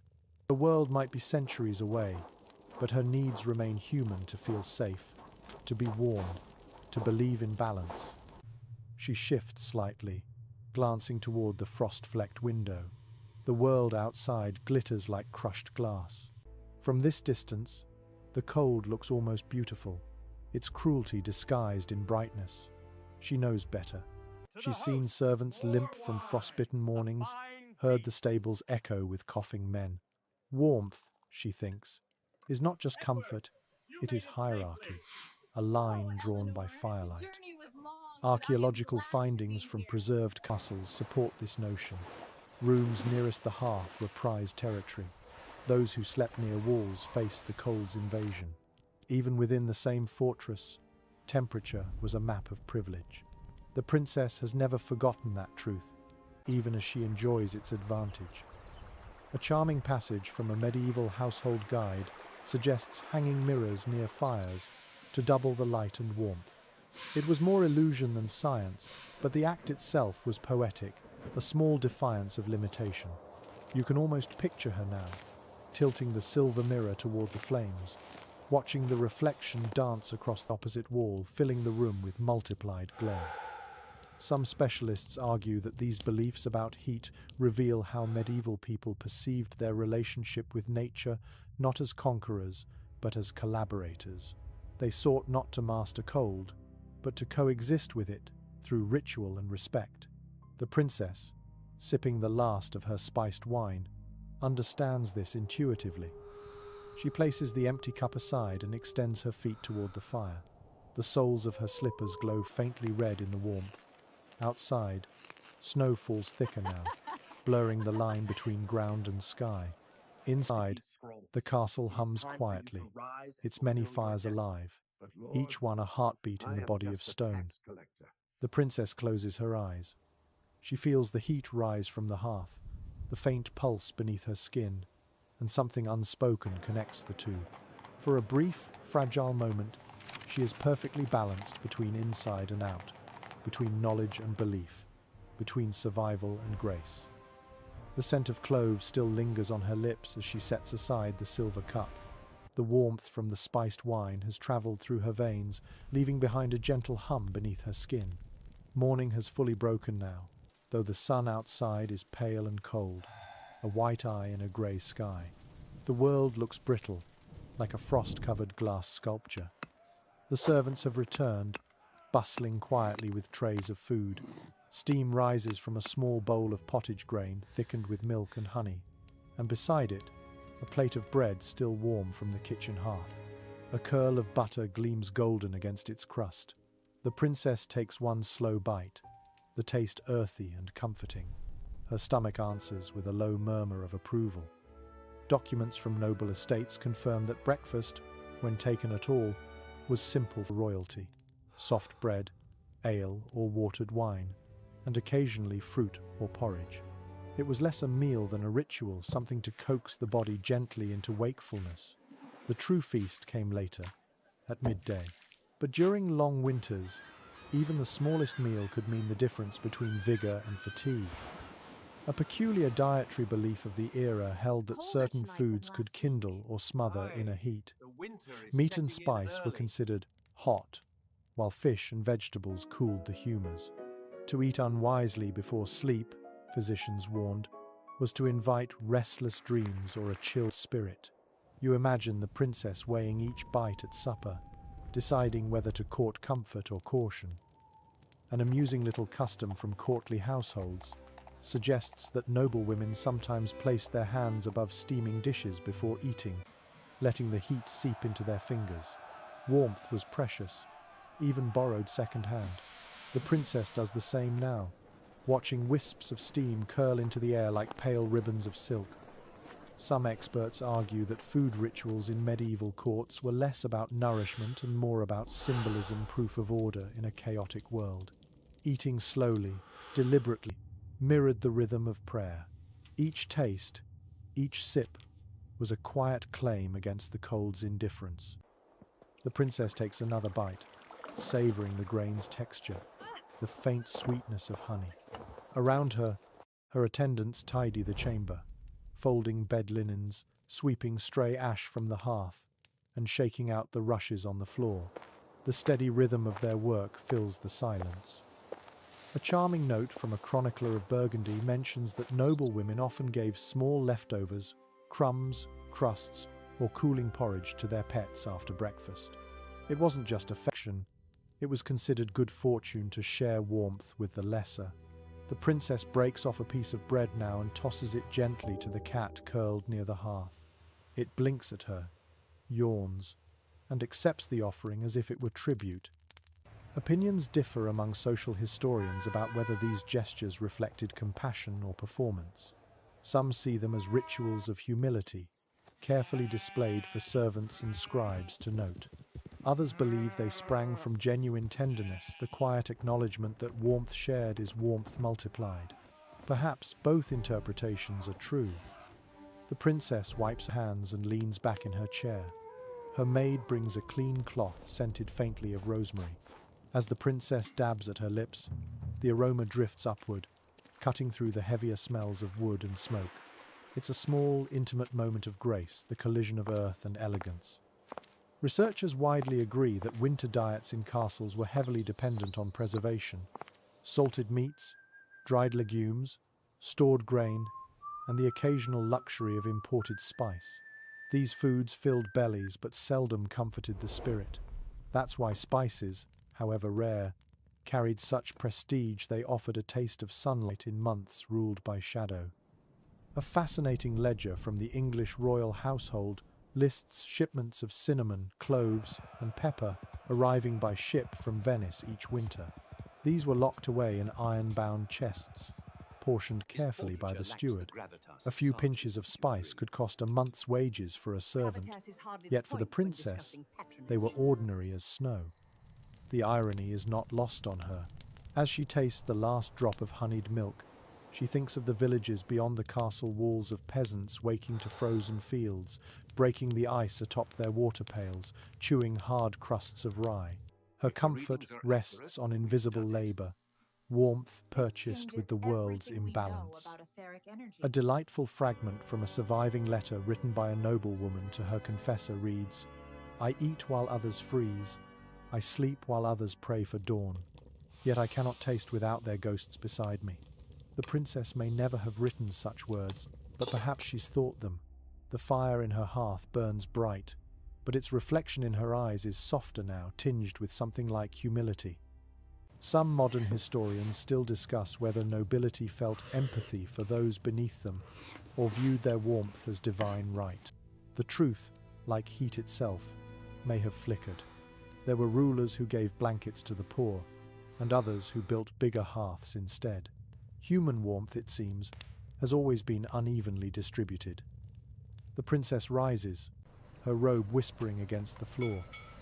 The fire sighs as she steps closer, holding her palms toward it. Behind her, the empty bowl gleams faintly in the light, the remnants of her meal already cooling. She can feel both gratitude and guilt settle quietly in her chest, two emotions that, like hot and cold, rarely live apart. A peculiar superstition recorded in country folklore held that sharing one's meal with a beggar ensured mild weather for the next 3 days. Perhaps that's why she sometimes sends food to the gatehouse at dusk, though she tells no one. The gesture is small, nearly invisible, but it carries the warmth she cannot give through speech. The maid approaches again with a cloak, fur-lined and heavy. The princess slips into it, the weight both comforting and sobering. The morning has moved fully into being now. Outside, the cold remains implacable, a white ocean pressing against the walls. Inside, the air glows faintly golden, filled with the soft smell of breakfast, of fire, of humanity. And as she turns toward the window, watching her breath meet the glass, you realize this simple truth. Warmth is never just heat. It's an exchange between body and world, between privilege and mercy, between what is kept and what is given. The world outside the castle lies still beneath its frozen veil, but within these thick walls, warmth carries its own mysteries. The princess has finished her modest breakfast, yet her thoughts linger elsewhere on the flickering line between waking and dreaming. She sits quietly before the fire, hands clasped, the last traces of sleep still clinging to her. Her dreams have been strange lately, vivid and persistent, as though the cold itself is whispering through them. Records from court physicians mention that the chill of winter was often blamed for disordered dreams. Cold, they said, constricted the humours, stifling the heart's heat and sending the mind wandering through shadowed paths. People of the time believed dreams were more than imagination. They were messages, sometimes divine, sometimes dangerous. A lesser-known curiosity from a 14th century dream book instructs, should you dream of fire, your body seeks warmth. Of snow, your spirit longs for purity. The princess remembers such sayings from childhood, when her nurse would listen to her morning stories and nod gravely, declaring each vision a prophecy. Some experts argue that medieval dream culture offered emotional freedom to those bound by etiquette. In waking life, a princess obeyed. In dreams, she might rule. Others claim these interpretations were merely tools of control, ways to turn even sleep into moral instruction. Whichever is true, she feels their grip still, centuries later in her own half-lucid mind. The princess wraps her shawl tighter. The memory of last night's fever still haunts her in flashes. A burning hall, voices calling her name, frost creeping through the cracks in her reflection. She shivers, though the room is warm. It was only a dream, she murmurs, half to herself, half to the fire. But dreams in this age are not easily dismissed. A letter preserved in the archives of a French abbess tells of noble women who kept small journals by their beds to record their nightly visions. Each morning they consulted priests or scholars who claimed to interpret the symbols. White doves meant peace, dark water meant deceit, and warmth that fades meant warning. It's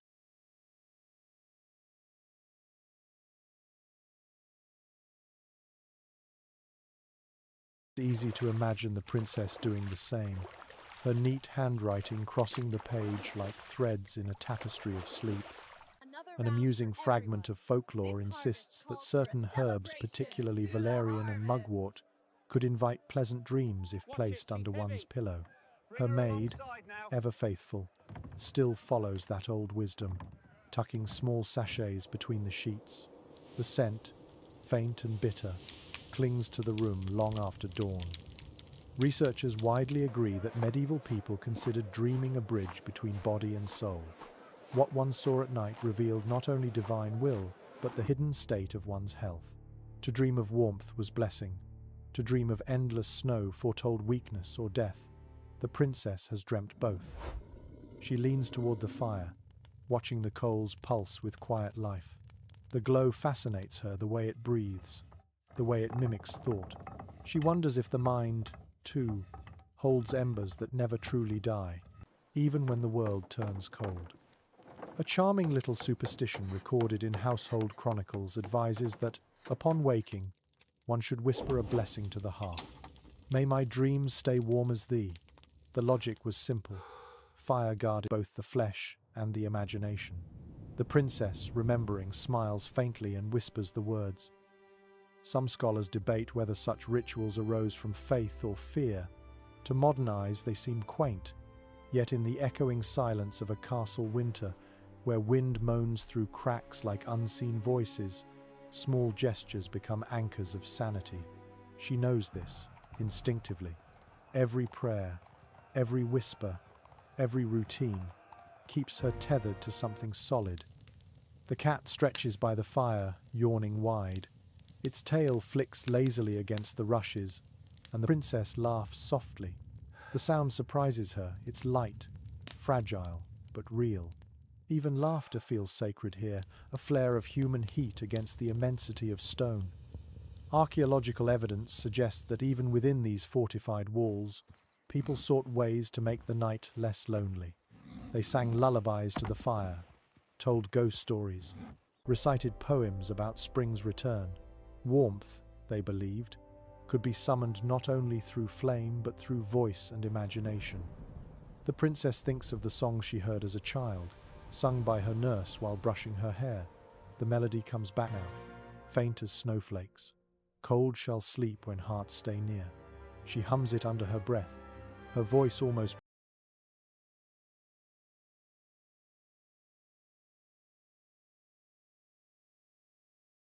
blending with the sigh of the fire. An unexpected note from a 15th century confessor's diary reveals his unease about such nighttime songs. He feared they mixed pagan memory with Christian devotion, turning faith into comfort too human, too sensual. Yet perhaps that was their power to make holiness feel like warmth rather than fear. The princess finishes the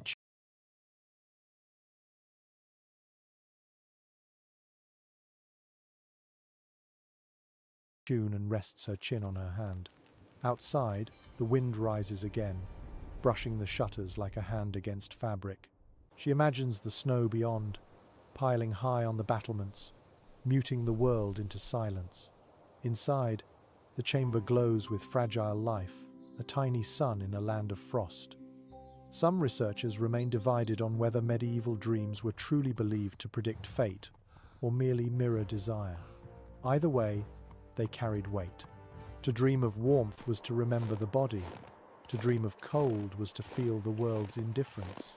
The princess has dreamt both, and perhaps that balance keeps her sane. She closes her eyes again, not to sleep, but to linger in the space between dreams and waking, where everything feels possible and nothing hurts. The fire hums softly.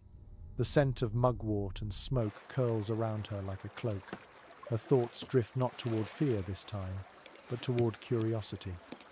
In her mind, warmth has become its own language, the language of survival, of memory, of spirit. She smiles faintly and whispers, "May the night remember me kindly." And though the day has barely begun, the words feel like a promise to herself, to the flame, and to the cold that always waits outside. The day outside drifts toward noon, but sunlight in winter feels more like memory than presence. Its rays brush the frost and vanish before they can soften it. Inside, the castle breathes slow and steady, its rhythm dictated by the crackle of fires and the measured pace of footsteps on stone. The princess sits near her chamber window, wrapped in her fur-lined mantle, watching the snow settle on the courtyard below. From here, she can see the servants crossing from the kitchens, their cloaks flaring behind them like wings. The faintest trail of smoke rises from the bakehouse chimney, curling upward into the pale sky. She wonders how it smells bread and soot, maybe a hint of wood ash. Warmth, in its simplest form. Archaeological studies of castle life confirm that kitchens were often the true heart of winter survival. While the great hall roared with ceremony and the private chambers shimmered with quiet refinement, it was the kitchens that produced the heat, the labor, the life that kept everything else alive. A delightful curiosity preserved in a steward's record tells that the kitchen hearths never went cold, not even for a single night. They burned ceaselessly through the season, tended by cooks and scullions who slept on benches beside them. For many, the kitchen's fire was the only warmth they ever knew. Experts remain divided on how well that heat traveled through the castle's cold arteries. Some claim clever architects carved flues and vents through floors, letting warmth rise into upper rooms. Others believe most of that life-giving heat never left the kitchens at all, trapped among pots, pans, and weary bodies huddled near the coals. The princess often imagines it: the roar of flames, the hiss of dripping fat, the clang of ladles against iron, the sounds of necessity rather than luxury. Her meals arrive on silver trays, but each bite carries the labor of unseen hands scorched and blistered by fire. An unexpected letter from a cook in a noble household reveals a rare intimacy. When the lady dines in comfort, I feel I have won a battle against the cold. That sentence, written with pride and exhaustion, might have come from any of the men and women below her now. The thought humbles her. She presses her fingers to the window pane. The glass feels shockingly cold, a reminder of the separation between her world and theirs. Yet even through the frost, she can sense the pulse of life below the laughter, the motion, the firelight spilling from open doorways. Warmth, she realizes, is communal. It travels by breath, by touch, by work. A peculiar superstition found in peasant folklore claims that kitchen fires carried the spirit of the home itself. If the flame ever died completely, the family's fortune would fade with it. To prevent this, a coal was always kept alive, tucked under ash until morning. In great castles, perhaps, that same superstition lived on disguised as protocol. Fire never dies here. It is simply moved, like royalty itself, from room to room. The princess watches as two boys carry a bucket of glowing embers toward the servants' quarters. The light trails behind them like molten thread. She wonders if they feel powerful, carrying warmth through the veins of the castle like messengers of the Sunday.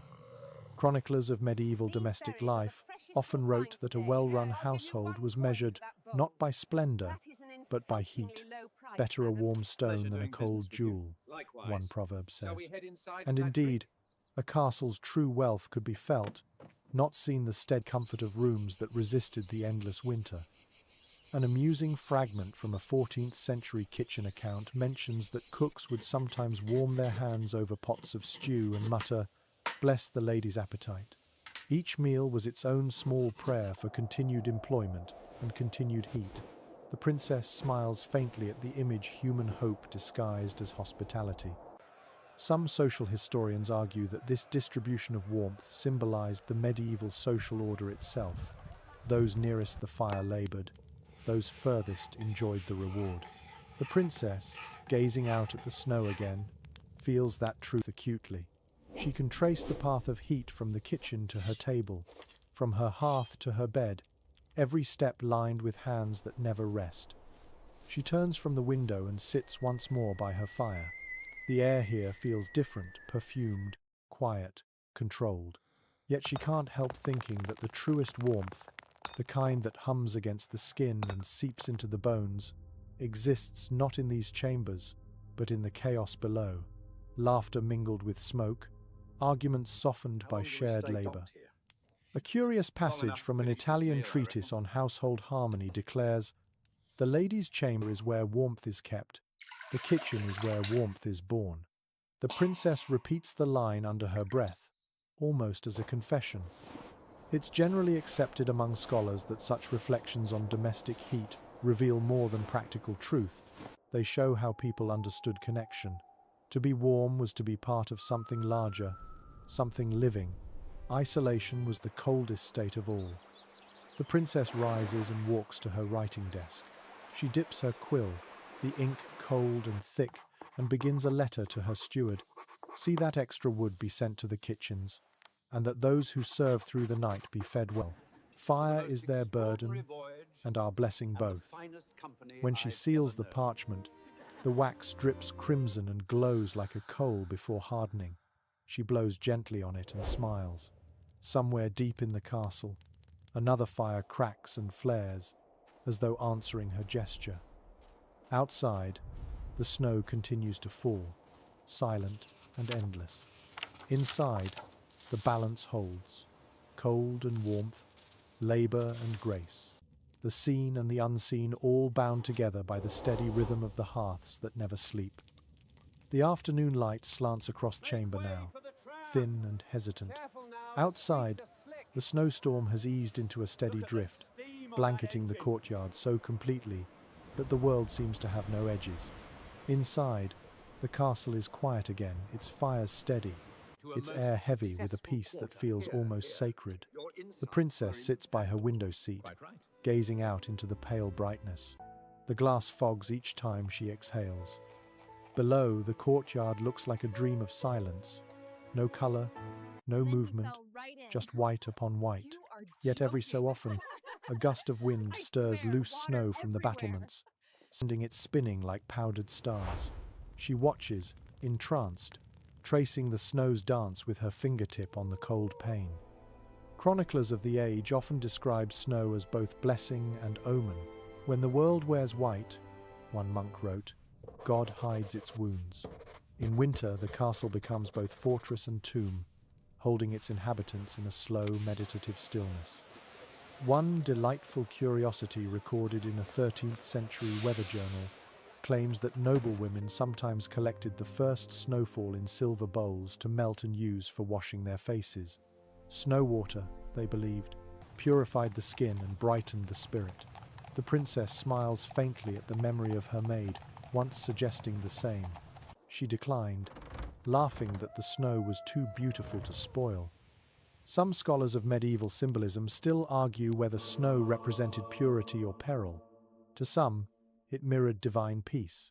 To others, it was a reminder of mortality, a soft shroud cast across the earth. The princess understands both readings intimately. Snow makes her world beautiful, but it also silences it. It reminds her that even luxury can feel like exile. She draws her shawl tighter and turns toward the fire. The flames seem smaller now, dwarfed by the pallid glow from the window. For a moment, she feels torn between two lights, the warmth of the hearth and the cold brilliance of the snow. Both are mesmerizing. Both hold her captive. Researchers widely agree that the medieval fascination with winter landscapes inspired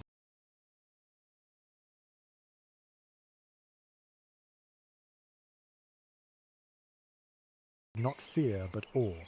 Paintings, manuscripts, and poetry of the time often portrayed snow as the great equalizer, rich and poor, castle and cottage, all subdued under one soft weight. The world's colors dimmed, its sounds hushed, and in that stillness, people saw a reflection of faith, of patience, of fragility. A lesser-known letter from an English duchess mentions how she would sit for hours watching snow fall, calling it the silence that prays.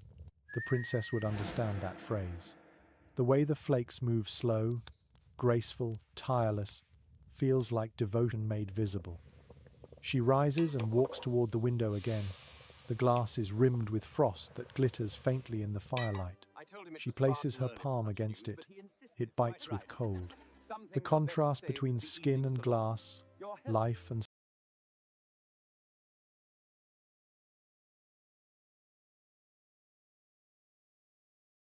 stillness sends a shiver through her arm that is not unpleasant. An unexpected detail from travelers' journals notes that castles in northern climates often had double shutters, wooden panels lined with fabric or fur to trap warmth. But during daylight, they were left open despite the cold, simply to let the occupants remember there was a world beyond their walls. Light, like warmth, was survival. It's generally accepted among medieval historians that winter days within castles followed a slower rhythm. Fewer duties, fewer visitors, more inward thought. People read, sewed, prayed, and listened. The princess, though surrounded by attendants and luxury, feels that rhythm tug at her now, the deep, reflective quiet that settles when there is nowhere to go but inward. A peculiar superstition from Alpine folklore held that if one spoke harshly while it snowed, the snow would remember and return as a storm. The princess thinks of this as she whispers softly to herself, her words gentle, careful, like offerings to the air. Let the cold rest, let the walls hold, let this peace remain. Archaeological records show that many castles featured small alcoves by the windows, cushioned with wool and fur, where ladies sat to embroider or read. The princess lowers herself into her own seat, a thick cushion beneath her, a book of psalms in her lap. Her fingers trace the faded gold letters, not reading, just feeling the grooves left by the monk's careful hand. A charming fragment from an illuminated manuscript depicts women stitching by candlelight, their faces serene, their eyes lowered. The artist added faint halos above their heads, blurring the line between piety and domesticity. The princess smiles at the thought how the ordinary became sacred when done with quiet grace. She glances up again, and the snow continues to fall, each flake unique, each destined to vanish. There is something soothing in that inevitability. For all her wealth, she too is part of that rhythm, momentary, fragile, destined to melt into history. Some experts in medieval spirituality claim that winter encouraged this awareness of impermanence. When the world outside froze, people turned inward, not only for warmth but for meaning. Castles became monasteries of thought. Queens and princesses became their own quiet contemplatives. The princess folds her hands over her book and closes her eyes. She imagines the snow outside piling against the tower, layer upon layer, until even the sound of wind fades. The silence deepens, becomes almost tangible.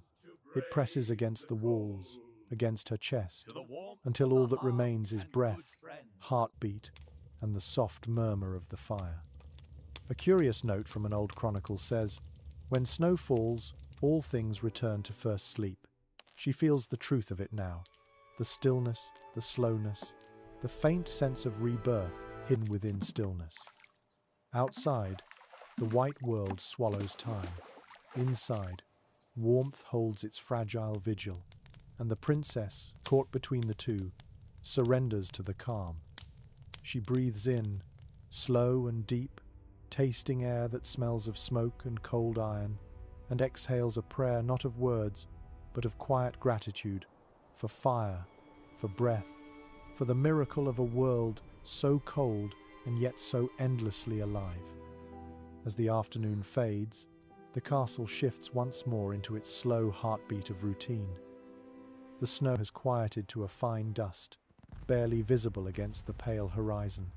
A pale, watery sunlight rests upon the battlements for a few fleeting moments before retreating again behind a curtain of grey. In this narrow window between day and dusk, the princess prepares for what the household calls the warming hour. It's the time of day when fires are replenished, rooms are sealed tight, and the castle braces for nightfall.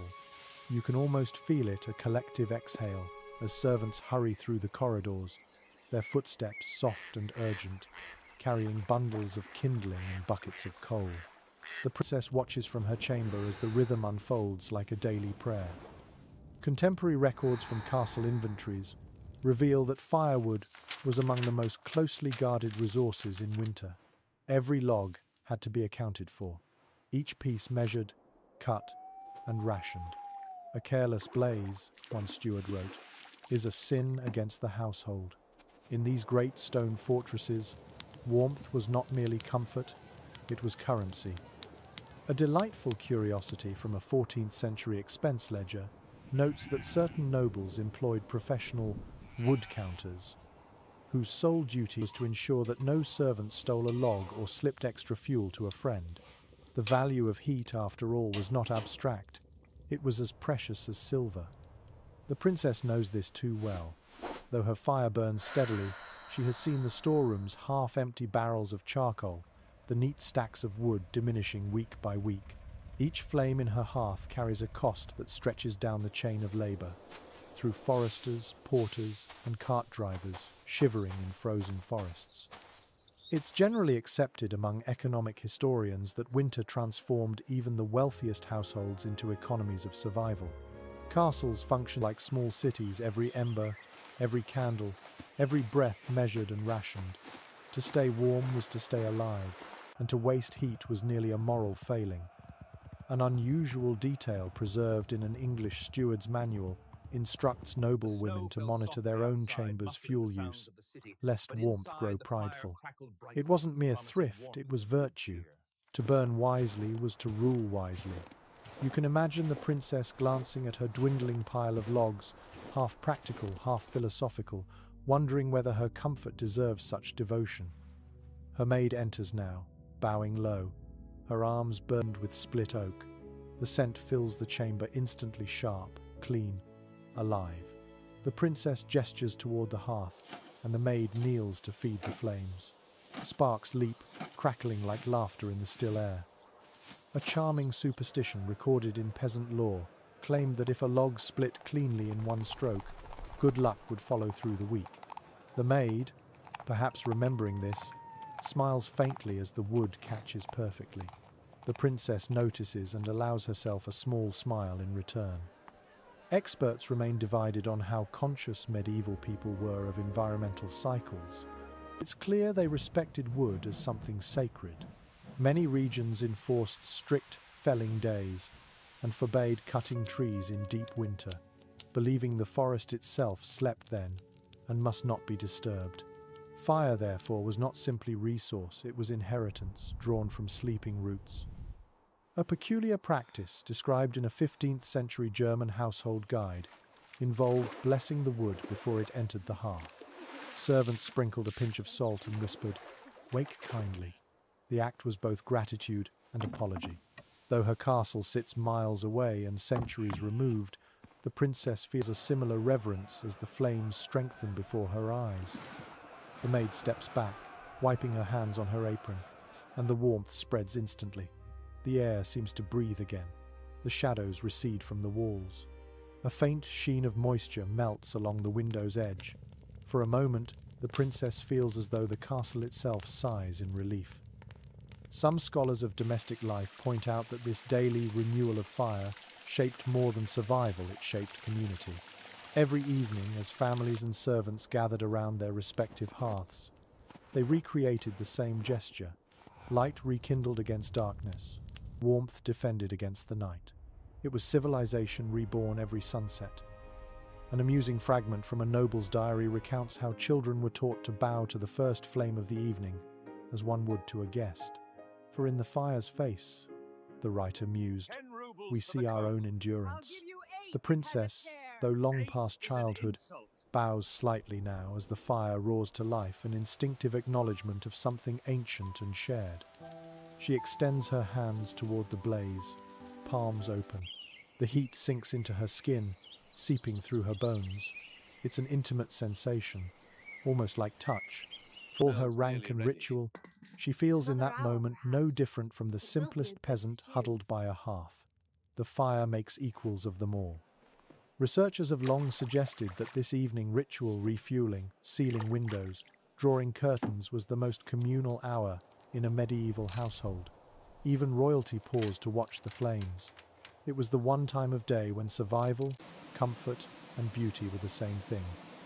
The maid finishes her task, bows once more, and withdraws quietly. The chamber grows still again, but the silence feels warmer now, alive with the low hum of burning wood. The firelight dances across the walls, tracing the embroidered figures on the tapestries, making them seem to move a flicker of life in woven stillness.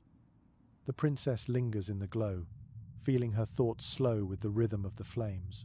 The logs pop softly, a small, contented applause from the heart of the fire. She lets herself breathe in time with it. Outside, the wind begins to rise again, brushing against the shutters, searching for a way in. But inside, the warmth holds its ground. The castle, reborn through flame once more, glows like a living thing. And for a fleeting instant, as she watches the fire settle into steady light, the princess feels a rare certainty that survival, for all its cost and care, can still be beautiful. The fire burns low but steady, casting its gentle rhythm across the walls.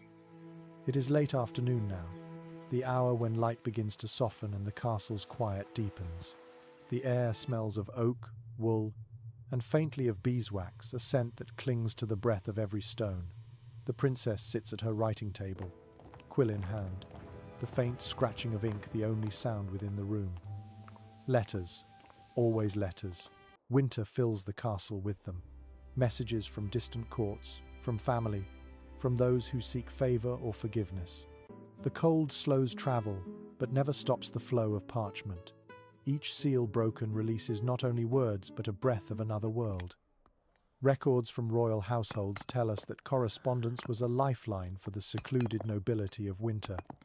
Snow could trap even a princess for months within the same walls, and words became her only passage outward. Couriers braved wind and wolves, carrying folded warmth from one lonely hearth to another. An unexpected tidbit from a French scribe's account reveals that ink itself behaved differently in winter, thickening from the chill, forcing writers to hold the bottle close to the fire so it stayed fluid. You can almost see her now, gently swirling the small glass vial, watching the ink swirl like dark smoke. Some historians argue that these long months of isolation nurtured the refinement of letter writing into an art form. In silence and solitude, noble women's words became both shield and song-love, longing and diplomacy bound together in elegant phrases. The princess's quill glides with care, each stroke deliberate, her script both graceful and cautious. A delightful curiosity from the archives of Burgundy notes that royal women sometimes perfumed their letters, tiny drops of lavender or rose oil pressed into the wax seal so the scent would survive the journey. The princess does the same, dabbing her handkerchief lightly before sealing the parchment. The fragrance is faint but distinct, comfort that can travel miles through snow. Experts remain divided on whether these scented gestures were acts of affection or subtle politics tokens that reminded distant allies of one's refinement, one's presence. Either way, the message was the same: warmth, even in absence. The princess pauses, glancing toward the window. Outside, twilight gathers. The snow reflects the fading light, making the world appear illuminated from below, as if the earth itself were glowing. She takes a sip of mulled wine and returns to her writing, her fingers stiff but precise. "Dearest sister," she writes, "the snow has silenced the world again, yet within it I find peace. The fire hums, and I am reminded that even silence can be companionable." A peculiar note from medieval letter manuals advised that writers begin with health and weather before turning to affairs of heart or state. The practice wasn't mere etiquette, it was empathy. The shared struggle against the cold became a language in itself. You can feel it in her words, the understanding that to speak of warmth is to remind the listener of their own. Researchers widely agree that letter writing in winter became an emotional ritual, a way to externalize thoughts that could not safely be spoken aloud within the listening walls of a castle.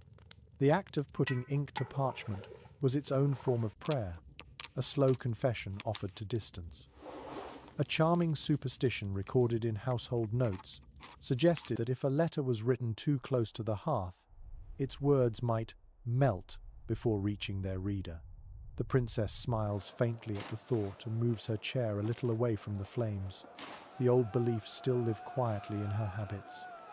It's generally accepted among literary historians that these letters, written in solitude, shaped how generations understood intimacy. When touch and travel were scarce, words became the bridge between hearts. The princess's tone, gentle, reflective, touched with longing, belongs to that lineage of warmth carried through ink. An endearing fragment from a noblewoman's correspondence in 1421 reads, "Each word I write sits near the fire before it departs, so that it may arrive to you still warm." The princess copies a similar sentiment at the end of her letter, not out of imitation but because it feels true. The quill trembles slightly as she writes, "May these words reach you before the next frost does." She seals the parchment carefully, pressing her ring into the softened wax. The emblem of her house, an intricate knot of roses, emerges beneath her touch. The faint scent of lavender mingles with the fire's breath. When she lifts the letter, the seal catches the light like a small ember frozen in wax. A peculiar scholarly debate persists over whether these gestures, perfume, seal, flourish, were conscious artistry or simply instinct. But perhaps it doesn't matter. To write in the cold, to make beauty from endurance, is artistry enough. The maid enters quietly to collect the finished letters. She curtsies, glances at the seals, and smiles faintly before disappearing down the corridor. The princess watches her go, then exhales a soft sound, almost a sigh. The ink dries beside her, glinting faintly in the last light of day. She leans back in her chair, flexing her cramped fingers. The air hums gently, half warm, half cold, a balance between stillness and motion. The fire crackles once more, as though acknowledging her small labor. Archaeological evidence from preserved correspondence suggests that many such letters were never sent, their writers keeping them tucked away as private companions during lonely months. Perhaps the princess has her own hidden bundle words written not to be read, but to be remembered. The light fades completely now, leaving only the glow of the fire. The room feels smaller, yet somehow more alive. The princess closes her eyes, the scent of lavender and smoke mingling in her mind. Her letter lies cooling on the table, its warmth carried away into history, its quiet hope sealed within. And for a moment, as the flames whisper their approval, she feels less alone. Dusk deepens quickly in winter. The light that remains clings to the edges of things, the rim of the goblet on her desk, the gleam of a brass latch, the fine threads of gold embroidered along the curtain seams. The world beyond her window fades into mist, its snowdrifts blurring into one vast field of shadow and light. The castle, so loud by day, quiets into its evening rhythm. The sound of bells drifts faintly through the corridors. Vespers. The princess stands, smoothing the folds of her gown. The weight of fabric feels heavier at this hour, as if the night itself settles into her clothing. Her maid enters silently, carrying a small brass lamp whose light trembles in the draught. The flame shivers but does not die.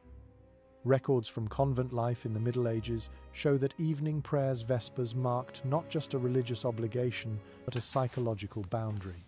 Day gave way to night. Work yielded to reflection. Even in royal households, the rhythm of the monastery shaped the rhythm of survival. A delightful curiosity from the household of Queen Philippa describes how noble women often kept their own chapels within chambers, small altars draped with linen, candles, and images of saints. The princess turns now toward her own, a narrow table beneath the window, its white cloth edged with lace, a silver cross gleaming faintly in the lamplight. She kneels before it, her breath visible in chill air. The cold of the flagstone seeps through the fabric of her gown, grounding her. "Grant us rest from cold and fear," she whispers. Her words are not recited from rote, but formed from habit, shaped by centuries of winter and need. Scholars of medieval devotion often note that prayer served a physical as much as spiritual function. It slowed the heartbeat, deepened the breath, drew the body inward. In a freezing chamber, stillness could become its own form of warmth. A lesser-known curiosity from monastic manuals reveals that women were advised to pray slowly in winter so that each word may rise like smoke to heaven. You can almost see it now, the princess's lips moving softly, her words mingling with the faint curls of her breath, ascending invisibly in the dim light. Some historians still argue whether such personal piety was true faith or an expression of confinement. Was prayer comfort, or was it the only freedom she possessed? The princess does not ask such questions. Her world allows for no distinction. Faith, warmth, and endurance are all the same kind of prayer. She reaches for the small candle on her altar and cups her hands around the flame.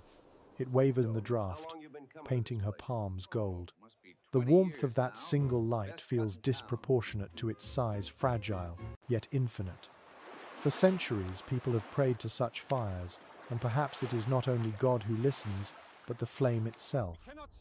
An amusing fragment from a priest's winter sermon advises, "When you kneel in cold, do not curse the frost. Thank it, for it teaches the soul to move toward heat." The princess, remembering something like that from her childhood lessons, smiles faintly. The frost, she thinks, has taught her patience, and patience, in its way, has become grace. Researchers widely agree that domestic devotion during cold months transformed the atmosphere of castles into something half sacred. Rooms became chapels, light became scripture. The repetition of prayer, morning, noon, and night, created a rhythm that bound people to the turning of time, even when the sun refused to shine. She lifts her gaze to the silver cross. Its surface catches the lamplight, casting a faint reflection onto the Smells wall, nearly ready. a trembling line of Another light, hour, like a perhaps. heartbeat. It will be a She good breathes stew. deeply, her shoulders loosening. Behind her, the fire hums softly, keeping vigil. A peculiar superstition whispered among attendants claimed that prayers offered near firelight were answered more swiftly. Heat, they said, pleased the saints. Perhaps that's why she prays where she does, between hearth and altar, between visible and invisible warmth. It's generally accepted among historians of medieval spirituality that religion offered structure to endurance. Where the cold threatened to dissolve time, prayer rebuilt it, marking hours, binding hearts, giving meaning to waiting. The princess, though weary, feels that truth settling within her now. She finishes her prayer, tracing the sign of the cross over her chest. The gesture is slow, unhurried, a ritual more of reassurance than petition. When she rises, the lamp flame trembles again in the draught. Her maid moves forward instinctively, shielding it with her palm. The sight, two women guarding a tiny light against the night, feels older than the castle itself. A charming little custom mentioned in household writings of the period notes that when evening lamps were lit, servants whispered a blessing, light and love to the house. The princess hears her maid murmur something similar, so quietly it's almost lost beneath the fire's hiss. She feels an unexpected tenderness in that sound, a human warmth, untouched by hierarchy. As she returns to her seat by the hearth, the room feels changed. The cold is still there, but it has softened. The silence is no longer emptiness, but peace. The flames rise higher now, fed by fresh logs, and their glow mingles with the soft gold of the altar lamp. Outside, the last light fades entirely. The snow no longer falls, it glows, reflecting the firelight that escapes through the narrow cracks of the window shutters. The world has become a mirror of her chamber, dark, quiet, flickering with fragile radiance. She exhales slowly, the breath barely visible now, and whispers one final phrase before the night fully arrives. Let this warmth endure. And though she cannot see it, her words ripple outward into the frozen air, part prayer, part promise, lingering like the memory of heat long after the fire has gone to sleep. The night has fully claimed the world beyond her walls. The castle, now swathed in quiet shadow, feels suspended in time, an island of flickering light adrift in a sea of frost. The fire in the princess's chamber burns low again, its embers glowing like watchful eyes beneath the grate. The faint smell of wood and wax fills the air, mingled with the sweetness of wool and perfume. She sits by the hearth, the same place where the day began, though the light now is gentler, almost intimate. The rhythm of the castle has slowed to a whisper. Somewhere in the lower halls, the last servants murmur their good nights. A door closes, a draught sighs through the corridor, and then stillness. Researchers widely agree that medieval nights were longer in every sense of the word. Without clocks to segment the darkness, time expanded, softening into ritual and imagination. The hours between supper and sleep became a space for storytelling, prayer, and quiet endurance. For the princess, it is a time to listen to the fire, to the wind, and to the strange, familiar music of solitude. A charming curiosity from a 14th century household manual describes the tradition of tale hour. Before sleep, nobles and their attendants gathered near the hearth to exchange stories. These weren't always legends of saints or heroes, often they were small, domestic tales. A cook's dream, a guard's superstition, a memory from childhood. Warmth, in such moments, came not from flame alone but from voice. The princess remembers those evenings from her youth, sitting at her mother's knee while old maids spun stories of far-off lands and winter miracles. "Speak softly," they'd whisper, "or the night will listen." She can still hear the cadence of those voices, slow, measured, lilting like the swing of a pendulum. Some scholars debate whether these nightly stories served as mere entertainment or subtle instruction. In a time when books were rare, and reading rarer still, storytelling was both art and education. Through tales, Wisdom survived lessons about generosity, courage, patience, and the fragility of human warmth. The princess shifts closer to the fire and closes her eyes. In the crackle of the wood, she hears echoes of those long-ago nights. One log snaps, and for a moment it sounds like laughter.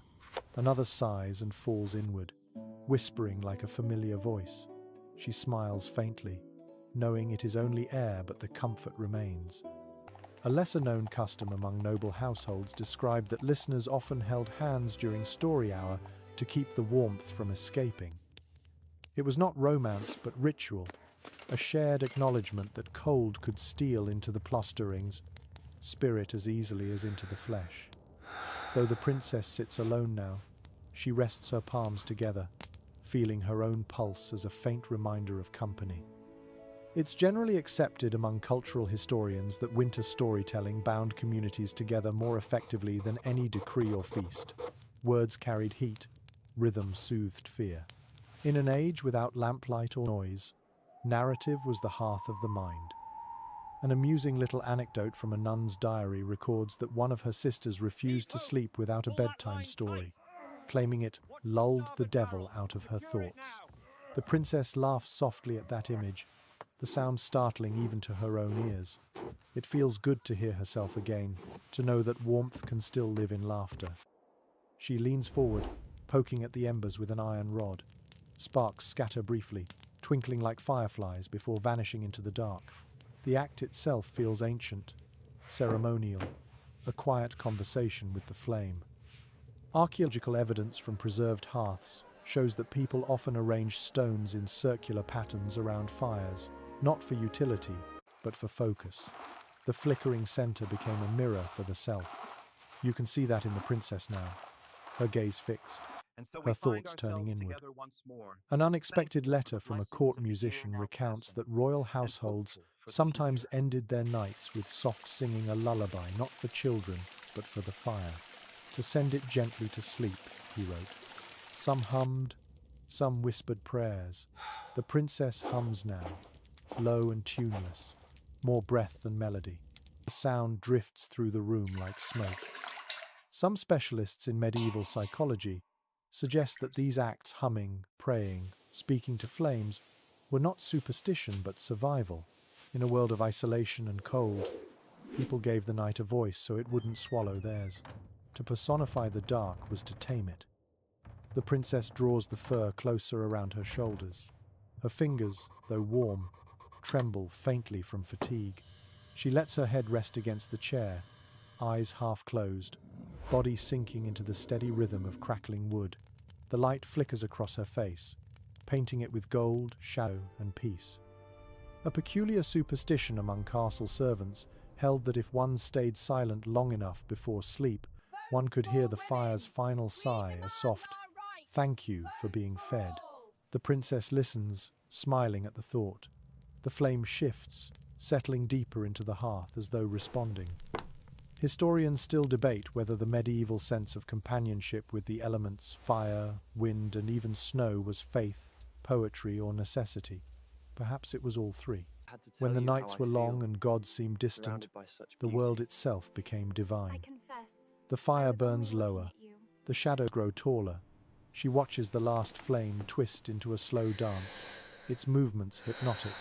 Time, again, loses meaning.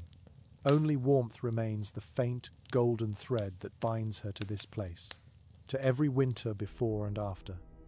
And in that stillness, she feels it again, the same realization that has carried her through every night of this long season. The fire is not only in the wood or the walls, it is in her breath, her voice, her endurance. Outside, the wind sighs through the battlements like a weary giant. Inside, she hums one last line of her childhood song. The note fades into silence, and for a long, beautiful moment, there is nothing but the warmth of memory holding back the dark. The fire's glow has dimmed to a low, patient heartbeat in the dark. The chamber seems to float within its own pocket of time, silent, golden, and self-contained. The princess sits very still, her eyes half-lidded, her mind balanced delicately between wakefulness and sleep. beyond the window, the storm has returned. The wind groans against the stone as though trying to reclaim it, to remind the castle that all warmth is borrowed. The candles have burned low too, their wax pools at the base, catching the faint shimmer of reflected flame. The light they cast is soft and unsteady, but somehow more beautiful for it, like kindness that persists even when tired. The princess leans forward, shielding one candle from the draught, her hand cupped like a small shelter. Contemporary chronicles reveal that medieval households treated this hour before true sleep as sacred, though few would have used that word. It was the moment when the body gave itself back to stillness, when noise ceased and thought became its own quiet landscape. A lesser-known practice recorded in the diaries of noble women describes the ritual of turning the bed, the careful smoothing of sheets, the fluffing of pillows, and the quiet tucking of fur layers. The task was partly comfort, partly meditation. To arrange one's resting place was to assert control over the chaos of the cold. The princess rises and moves toward her bed. Her bare feet touch the rushes with a soft, dry whisper. She draws the curtains slightly, adjusting the folds so they fall evenly. The movement feels both practical and ceremonial. The tapestries on the walls seem to breathe with the draught, their woven figures flickering in and out of shadow. An endearing fragment of a domestic guide from the early 15th century advises noble women to speak kind words to their bed, for it shall keep their heart warm until the dawn. The princess smiles faintly at the absurd sweetness of it, but she whispers a few words nonetheless. The habit, like prayer, is half belief, half poetry. Experts remain divided on how seriously medieval people took such bedtime rituals. Some dismiss them as superstition, others see them as early mindfulness, an instinctive act of gratitude toward comfort, hard-won. The princess understands it differently. To her, each gesture is both remembrance and resilience, a promise that warmth still belongs to her, even in the longest night. She sits on the edge of the mattress. The fur blanket rises like a mountain of softness, its weight promising safety. Her maid approaches quietly with a small copper pan filled with glowing coals. Steam curls from the metal where drops of water hiss and vanish. The maid slides it gently under the sheets, letting the heat seep upward. The smell of iron and ash fills the air for a moment before fading. Archaeological discoveries have unearthed remnants of such warming pans, their handles etched with symbols, crosses, stars, even small animals. Some scholars believe they serve not only as tools but as charms, each design a whispered plea for peaceful sleep. The princess traces one such pattern with her finger, feeling the raised grooves beneath her touch. A curious superstition recorded in household folklore claims that one must never lie directly on a freshly warmed bed, lest the heat chase the soul from the body. Servants waited a few minutes after removing the pan before their mistress entered. The princess observes the same pause now, her eyes fixed on the faint steam curling from the furs. It's generally accepted among historians of daily life that the process of preparing a bed in winter was almost communal. It required coordination, maids bringing the coals, attendants shaking out furs, sometimes a guard stationed nearby to ensure no spark caught in the drapery. Warmth, once again, was a group effort disguised as luxury. A delightful oddity mentioned in the correspondence of a Scottish lady tells of noblewomen who slipped small sprigs of juniper or thyme between their sheets to sweeten the air. The princess's maid does the same, pressing one fragrant stem into the folds of linen. The scent blooms softly, a green, earthy whisper beneath the richer smells of smoke and wool. Some researchers in medieval domestic customs suggest that such scents played more than aesthetic roles. Many herbs were mildly antiseptic, others calming. Sleep, for those who had the means to cultivate it, was something of an art constructed carefully, layer upon layer, like the castle itself. The maid curtsies and steps back, her face dappled in firelight. "Will your grace need anything more?" she asks softly. The princess shakes her head. "No, only quiet." The maid bows once more, then extinguishes two of the candles and slips from the room. The silence that follows feels alive. The princess moves slowly, drawing the curtains around her bed until she is cocooned in darkness. Inside this small world of cloth and warmth, sound becomes muted, and even the cold feels distant. She exhales, sinking into the weight of furs, her body adjusting to the bed's deep embrace. Historians still debate how well insulated these royal beds truly were. Some argue that layers of linen and fur created microclimates warm enough to mimic summer. Others insist that no amount of fabric could truly conquer stone's chill. Perhaps both are true. Comfort here is relative, defined as much by gratitude as by heat. A lesser-known quirk from noble life claims that some women left one curtain slightly open to let the soul wander in dreams. The princess has always liked that idea. She leaves a small gap in her canopy, through which the faintest shimmer of firelight seeps a promise that she is safe, but not sealed away. She lies still, eyes open, listening to the castle's slow respiration. The beams creak, the wind hums, and beneath it all, the hearth murmurs like a sleeping companion. Each sound is familiar, part of the same lullaby the castle has sung since its stones were set. A letter from a 15th century lady describes this exact moment. When all is quiet and the night stands guard, I feel my walls breathe.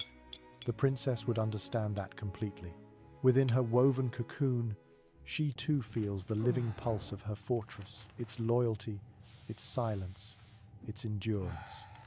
The last candle flickers once, then fades. Darkness folds over her, deep and heavy but not cruel. The warmth beneath her skin holds steady, and as her eyes close, her mind drifts toward dreams softer than snow. Outside, the wind prowls, but it cannot reach her here. Inside, the fire hums like a heart that will not sleep. And the princess, wrapped in layers of fur and faith, finally exhales into stillness. Sleep comes slowly.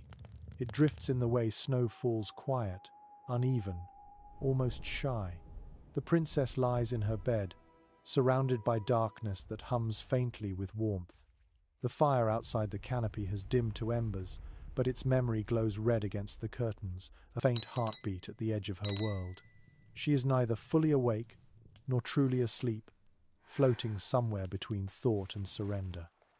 Medieval people often describe this half-waking state as the soul's wandering. In surviving writings by mystics and scholars alike, it was believed that the spirit slipped gently from the body before sleep, hovering close like a moth near flame. Dreams, they said, were the echoes of its travels. A curious record from a 14th century abbess describes her nightly fear that her soul would lose its way in the cold and fail to return by dawn. Her sisters assured her that as long as a fire burned near her bed, it would guide the spirit home. The princess, perhaps unknowingly, observes the same comfort. The soft ember light beyond her curtain is her tether. She exhales deeply, her breath invisible in the darkness. The air inside the bed feels dense with warmth now, fragrant with thyme and fir. Beneath her fingertips, the fabric is smooth, the texture of spun linen cool against her skin. She shifts slightly, feeling the subtle rhythm of her pulse in her neck, matching the faint crackle of the hearth. Some historians of medieval sleep note, rest was rarely continuous. People slept in two parts. The first sleep, deep and dream-heavy, and the second sleep, lighter, closer to dawn. Between the two lay an hour or more of wakeful calm time for reflection, quiet prayer, or whispered conversation. The princess seems to know this instinctively. She drifts but does not dive, letting the first layer of sleep settle like snow before she stirs again. An unexpected entry in a 15th century physician's notes describes how noble patients were advised to wake gently midway through the night, lest the humours grow sluggish. The logic was bodily, but the effect was spiritual. The night divided itself, allowing thought to breathe. The princess opens her eyes in the dark. Her surroundings are vague shapes, soft folds, faint glows. Somewhere in the corridor, a guard's steps echo distantly, steady as a heartbeat. The sound comforts her. In a world of uncertainty, rhythm means life. A peculiar superstition from northern households held that one should speak a single word aloud during this wakeful hour to ward off nightmares. Say truth or mercy, the saying went, and the dark will pass you by. The princess whispers softly into the blackness. Mercy. The syllable lingers like a sigh, neither command nor plea. It's generally accepted among cultural historians that such small nighttime rituals gave structure to the formlessness of darkness. Where clocks and lanterns were absent, people invented their own constellations, acts of reassurance, to chart their course through sleep.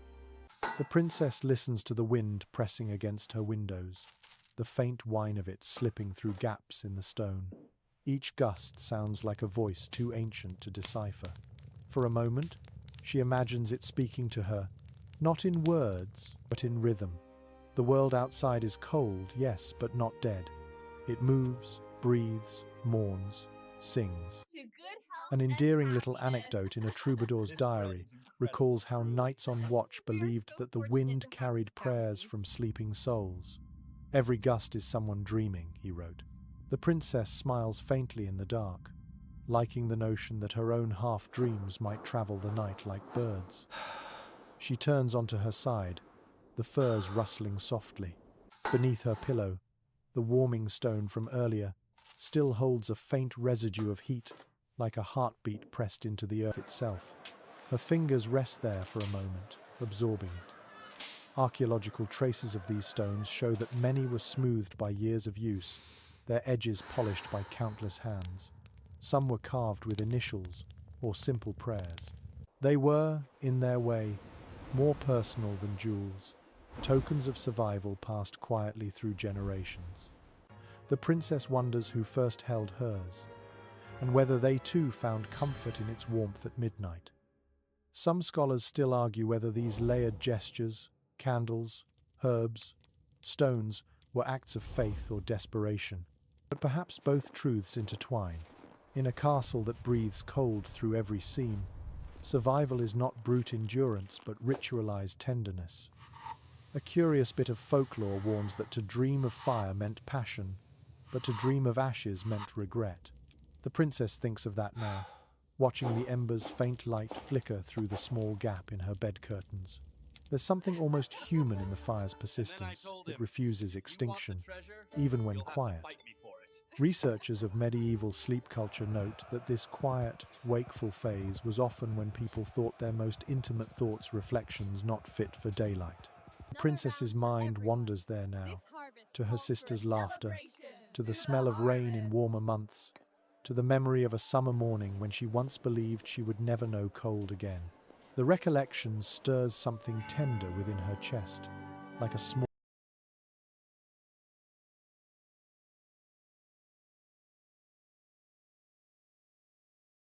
bird moving beneath cloth.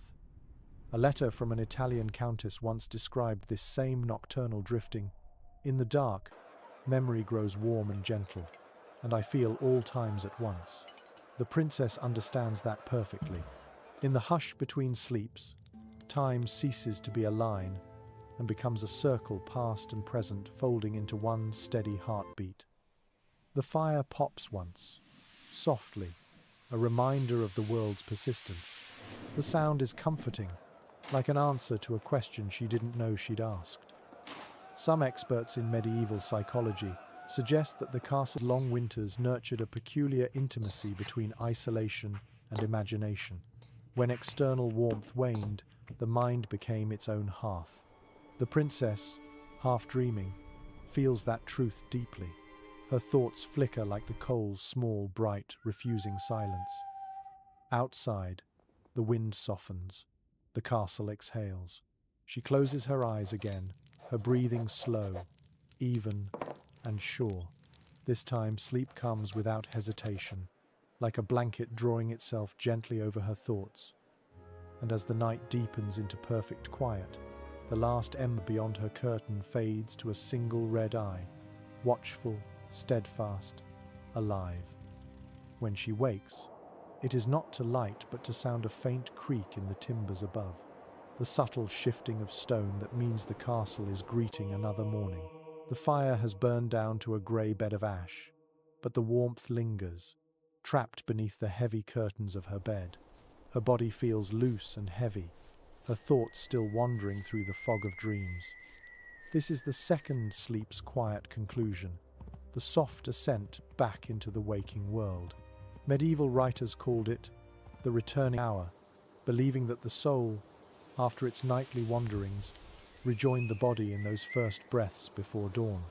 The princess stretches, slow and careful, feeling the furs slide against her skin. The air beyond the curtains bites with cold, but she is reluctant to leave her little world of warmth just yet.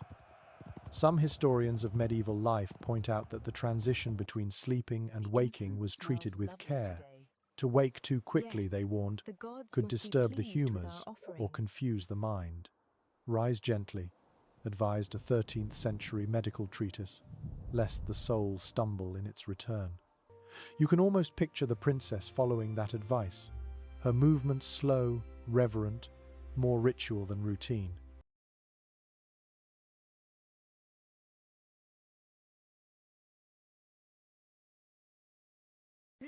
She opens the curtain just enough to see the faint grey light seeping through the shutters. The fire's ashes glow with faint life beneath their surface, and for a moment she wonders if she should stir them, feed them, or let them rest. There's a strange tenderness in that choice, like deciding whether to wake a sleeping friend. A curious superstition found in rural household records claims that if one could reignite the previous night's embers without new wood, it promised good luck for the day ahead. The princess smiles faintly at the memory her nurse used to do exactly that, blowing softly on the coals until one spark flared, and whispering, "See, the sun remembers us." She leans forward now, pulls her shawl close, and does the same. Her breath touches the ashes. For a moment, nothing happens. Then a tiny flame curls upward, golden and fragile. She feels a spark of pride, as though she's performed a small act of magic. Experts often debate whether medieval people saw fire as divine or domestic. To some, it was purely practical, a tool. To others, it was presence, a living thing that demanded respect. For the princess, it is both. The fire is her companion, and her proof that night can always end. The maid enters quietly, carrying a tray of warm water and bread. She curtsies low, her breath visible in the air. "The storm's eased, my lady," she whispers. The courtyard's white as heaven.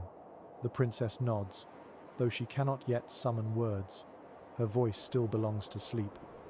Archaeological evidence from castles across Europe reveals traces of routine like this: small water basins near the bed, not for bathing but for morning cleansing. The ritual was simple. Dip the fingers, touch the face, greet the day. The princess does exactly that.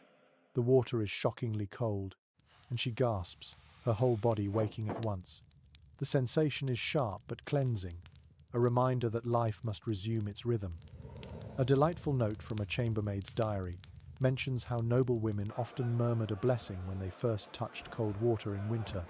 "May my heart stay warm while my hands grow brave." The princess whispers it now, smiling at the old memory. The words rise into the still air like steam. Some scholars argue that these simple gestures, touching water, lighting a fire, gave meaning to repetition. In a world without modern noise or distraction, routine was poetry, structure woven into survival. The princess feels that truth in her bones. The morning unfolds not with haste, but with intention. Her maid opens the shutters slightly, and light spills across the room, soft and silvery. The snow outside gleams like a field of crushed pearls. The reflection brightens everything: the bed, the walls, even the dull metal of the candle holders. For a moment, the room feels larger, lighter, almost forgiving. A peculiar observation from travelers' journals describes how winter sunlight in castles was often magnified by mirrors or bowls of polished brass, arranged to catch the faintest gleam. The princess's own mirror, oval and framed in carved wood, stands by the window. The light bends across it, scattering faint gold onto the stone floor. She rises slowly, wrapping herself in her robe. The floor's chill bites through her slippers, but it also wakes her fully, pulling her back into the living world.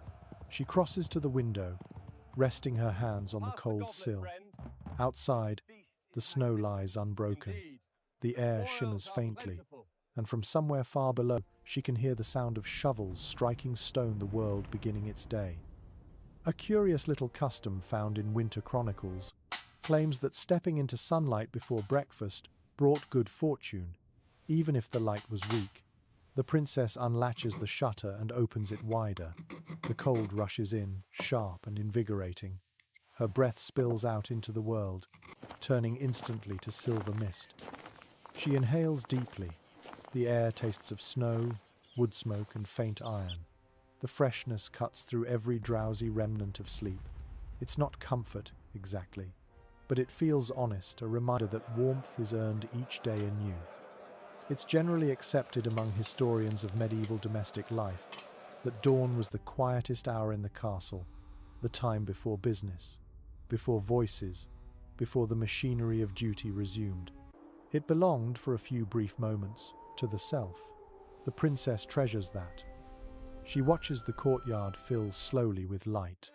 Servants emerge, their figures small against the vast whiteness. The sound of their shovels and laughter rises faintly through the air. Somewhere, a stable door creaks, and a horse snorts, the sound sharp as music in the stillness. A passage from a chronicler of court life describes this same sensation. At dawn, even queens remember they are mortal. The princess feels that in her chest now, a quiet humility that carries no sadness, only truth. She turns back to the hearth, where the rekindled fire now burns brighter, a small sun reborn from ashes. She holds her hands out toward it, feeling the warmth creep up her arms, slow but steady. For a moment, she stands suspended between night and day, dream and duty, warmth and cold. Then she smiles, a calm, private smile, meant for no one but herself. The day has begun, and the castle, like her, breathes again. The day rises pale and quiet, the snow outside glowing faintly in the tender light of morning. The castle stirs awake, not suddenly, but gently, as though reluctant to break the fragile peace that winter has wrapped around it. Voices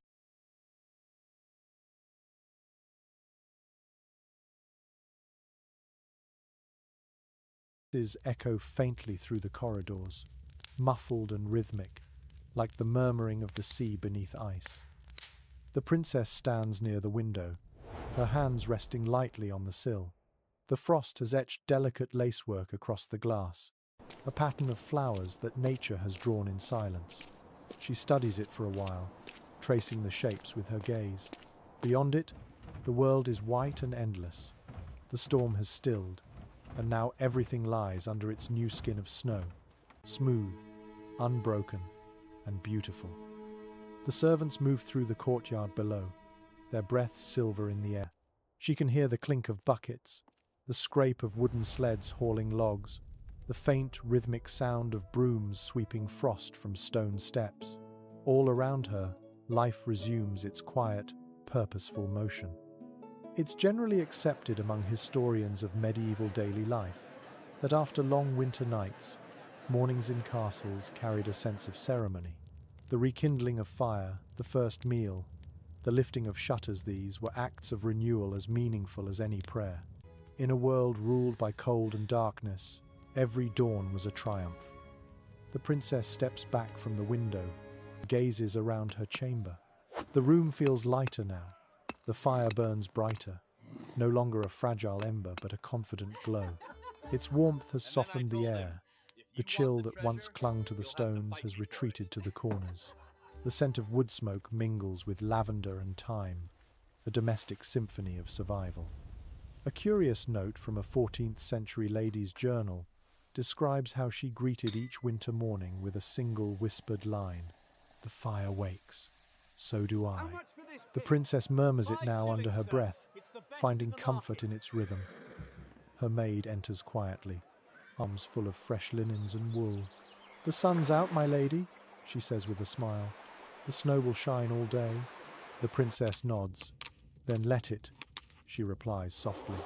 We've earned a little light. The maid smiles again and begins her work, folding blankets, shaking out furs, laying out garments for the day. The movements are smooth, practiced ritual as much as routine. Each small action restores order, stitching the fabric of the day back together after the long unraveling of night. A charming fragment from the records of a northern manor tells how noble households greeted the season's first clear morning by spreading carpets near the hearth, so the ladies might sit and feel the sun upon their faces. The princess follows this unspoken tradition now. She drags her chair closer to the window, where sunlight spills in like honey, pale and sweet. The warmth is faint, but real. She sits there quietly, eyes half closed. The fire crackles, the snow gleams, the world breathes. In this moment, the harshness of winter feels distant, almost forgiven. Some scholars of medieval psychology claim that people of the time viewed warmth not merely as temperature, but as virtue, a sign of inner grace. To be kind was to be warm, to be cruel was to be cold. Perhaps that's why fires were tended so reverently, why food was shared even when scarce, why prayers were whispered into the flames. Heat was the measure of humanity. The princess watches the light shifting across the floor, the colors of the stone changing as the sun climbs higher. She thinks of all the small acts that kept her alive through the long nights, the maids who fed the hearth, the cooks who stirred their stews beside the endless fire, the guards who walked their rounds through the snow. Warmth, she realizes, is never solitary. It is a chain of quiet labors linking one human breath to another. A peculiar superstition recorded in castle folklore claimed that when a winter finally ended, one should keep a single piece of unburned wood from the last fire. It was said to hold the soul of warmth and protect the household until spring. The princess rises now and chooses one small log from the basket, setting it aside near her altar. She smiles at the thought, not for superstition's sake, but for remembrance. Archaeological findings from castles that have stood for centuries reveal traces of such habits. Small, preserved remnants of hearths carefully left untouched, as if each family, across generations, had honored the same promise, never to forget the warmth that carried them through the cold. Outside, a crow lands on the windowsill, its feathers black against the white world. It tilts its head at her, unafraid. She studies it for a moment before it flutters away, leaving a faint trace of motion in the air. The moment feels like a message, simple, natural, ephemeral. It's often said by modern historians that life in medieval castles was defined by contrast between light and shadow, silence and song, warmth and chill. The princess has lived all those opposites through this long, frozen season. Now, in the gentle quiet of morning, she feels the truth of them blending, the cold teaching her to cherish heat, the darkness teaching her to love dawn.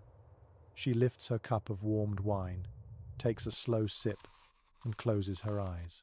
The taste is rich and spiced, the liquid tracing its warmth down her throat.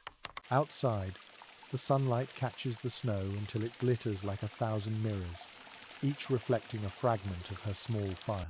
The world, she realizes, is full of warmth, some of it hidden, some of it borrowed, but always waiting to be found again.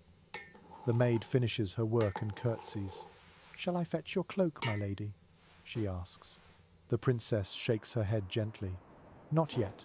Let the day come to me as it is." And so she sits there, motionless, bathed in pale gold and the soft hum of the fire, while the cold world beyond her walls begins to stir with life once more. For all its hardships, the winter has given her this, the understanding that warmth is not only what one feels, what one keeps, what one gives, what one remembers. She breathes in deeply, the scent of smoke and sunlight mingling in the air, and for the first time in many nights, she feels no need to chase the cold away. It has taught her its lesson well, that endurance and beauty can share the same bed. Now, as the castle settles into its waking hours, she lets her thoughts drift like snowflakes melting in light. The fire murmurs, the morning brightens, and all things stone, breath, and memory seem to exhale together. And somewhere deep within the quiet warmth of that room, you realize, so do you. And now, as the story softens into silence, let your own breath slow with the rhythm of the fire you've imagined. Picture it, the last ember glowing beneath the grate, its light pulsing gently in the dimness. The castle has settled into peace. The princess, her day complete, closes her eyes again, not in fatigue, but in quiet gratitude. Outside, the snow lies still. The air carries no sound but the distant hum of wind brushing against the towers. The world is calm now, folded under a blanket of white.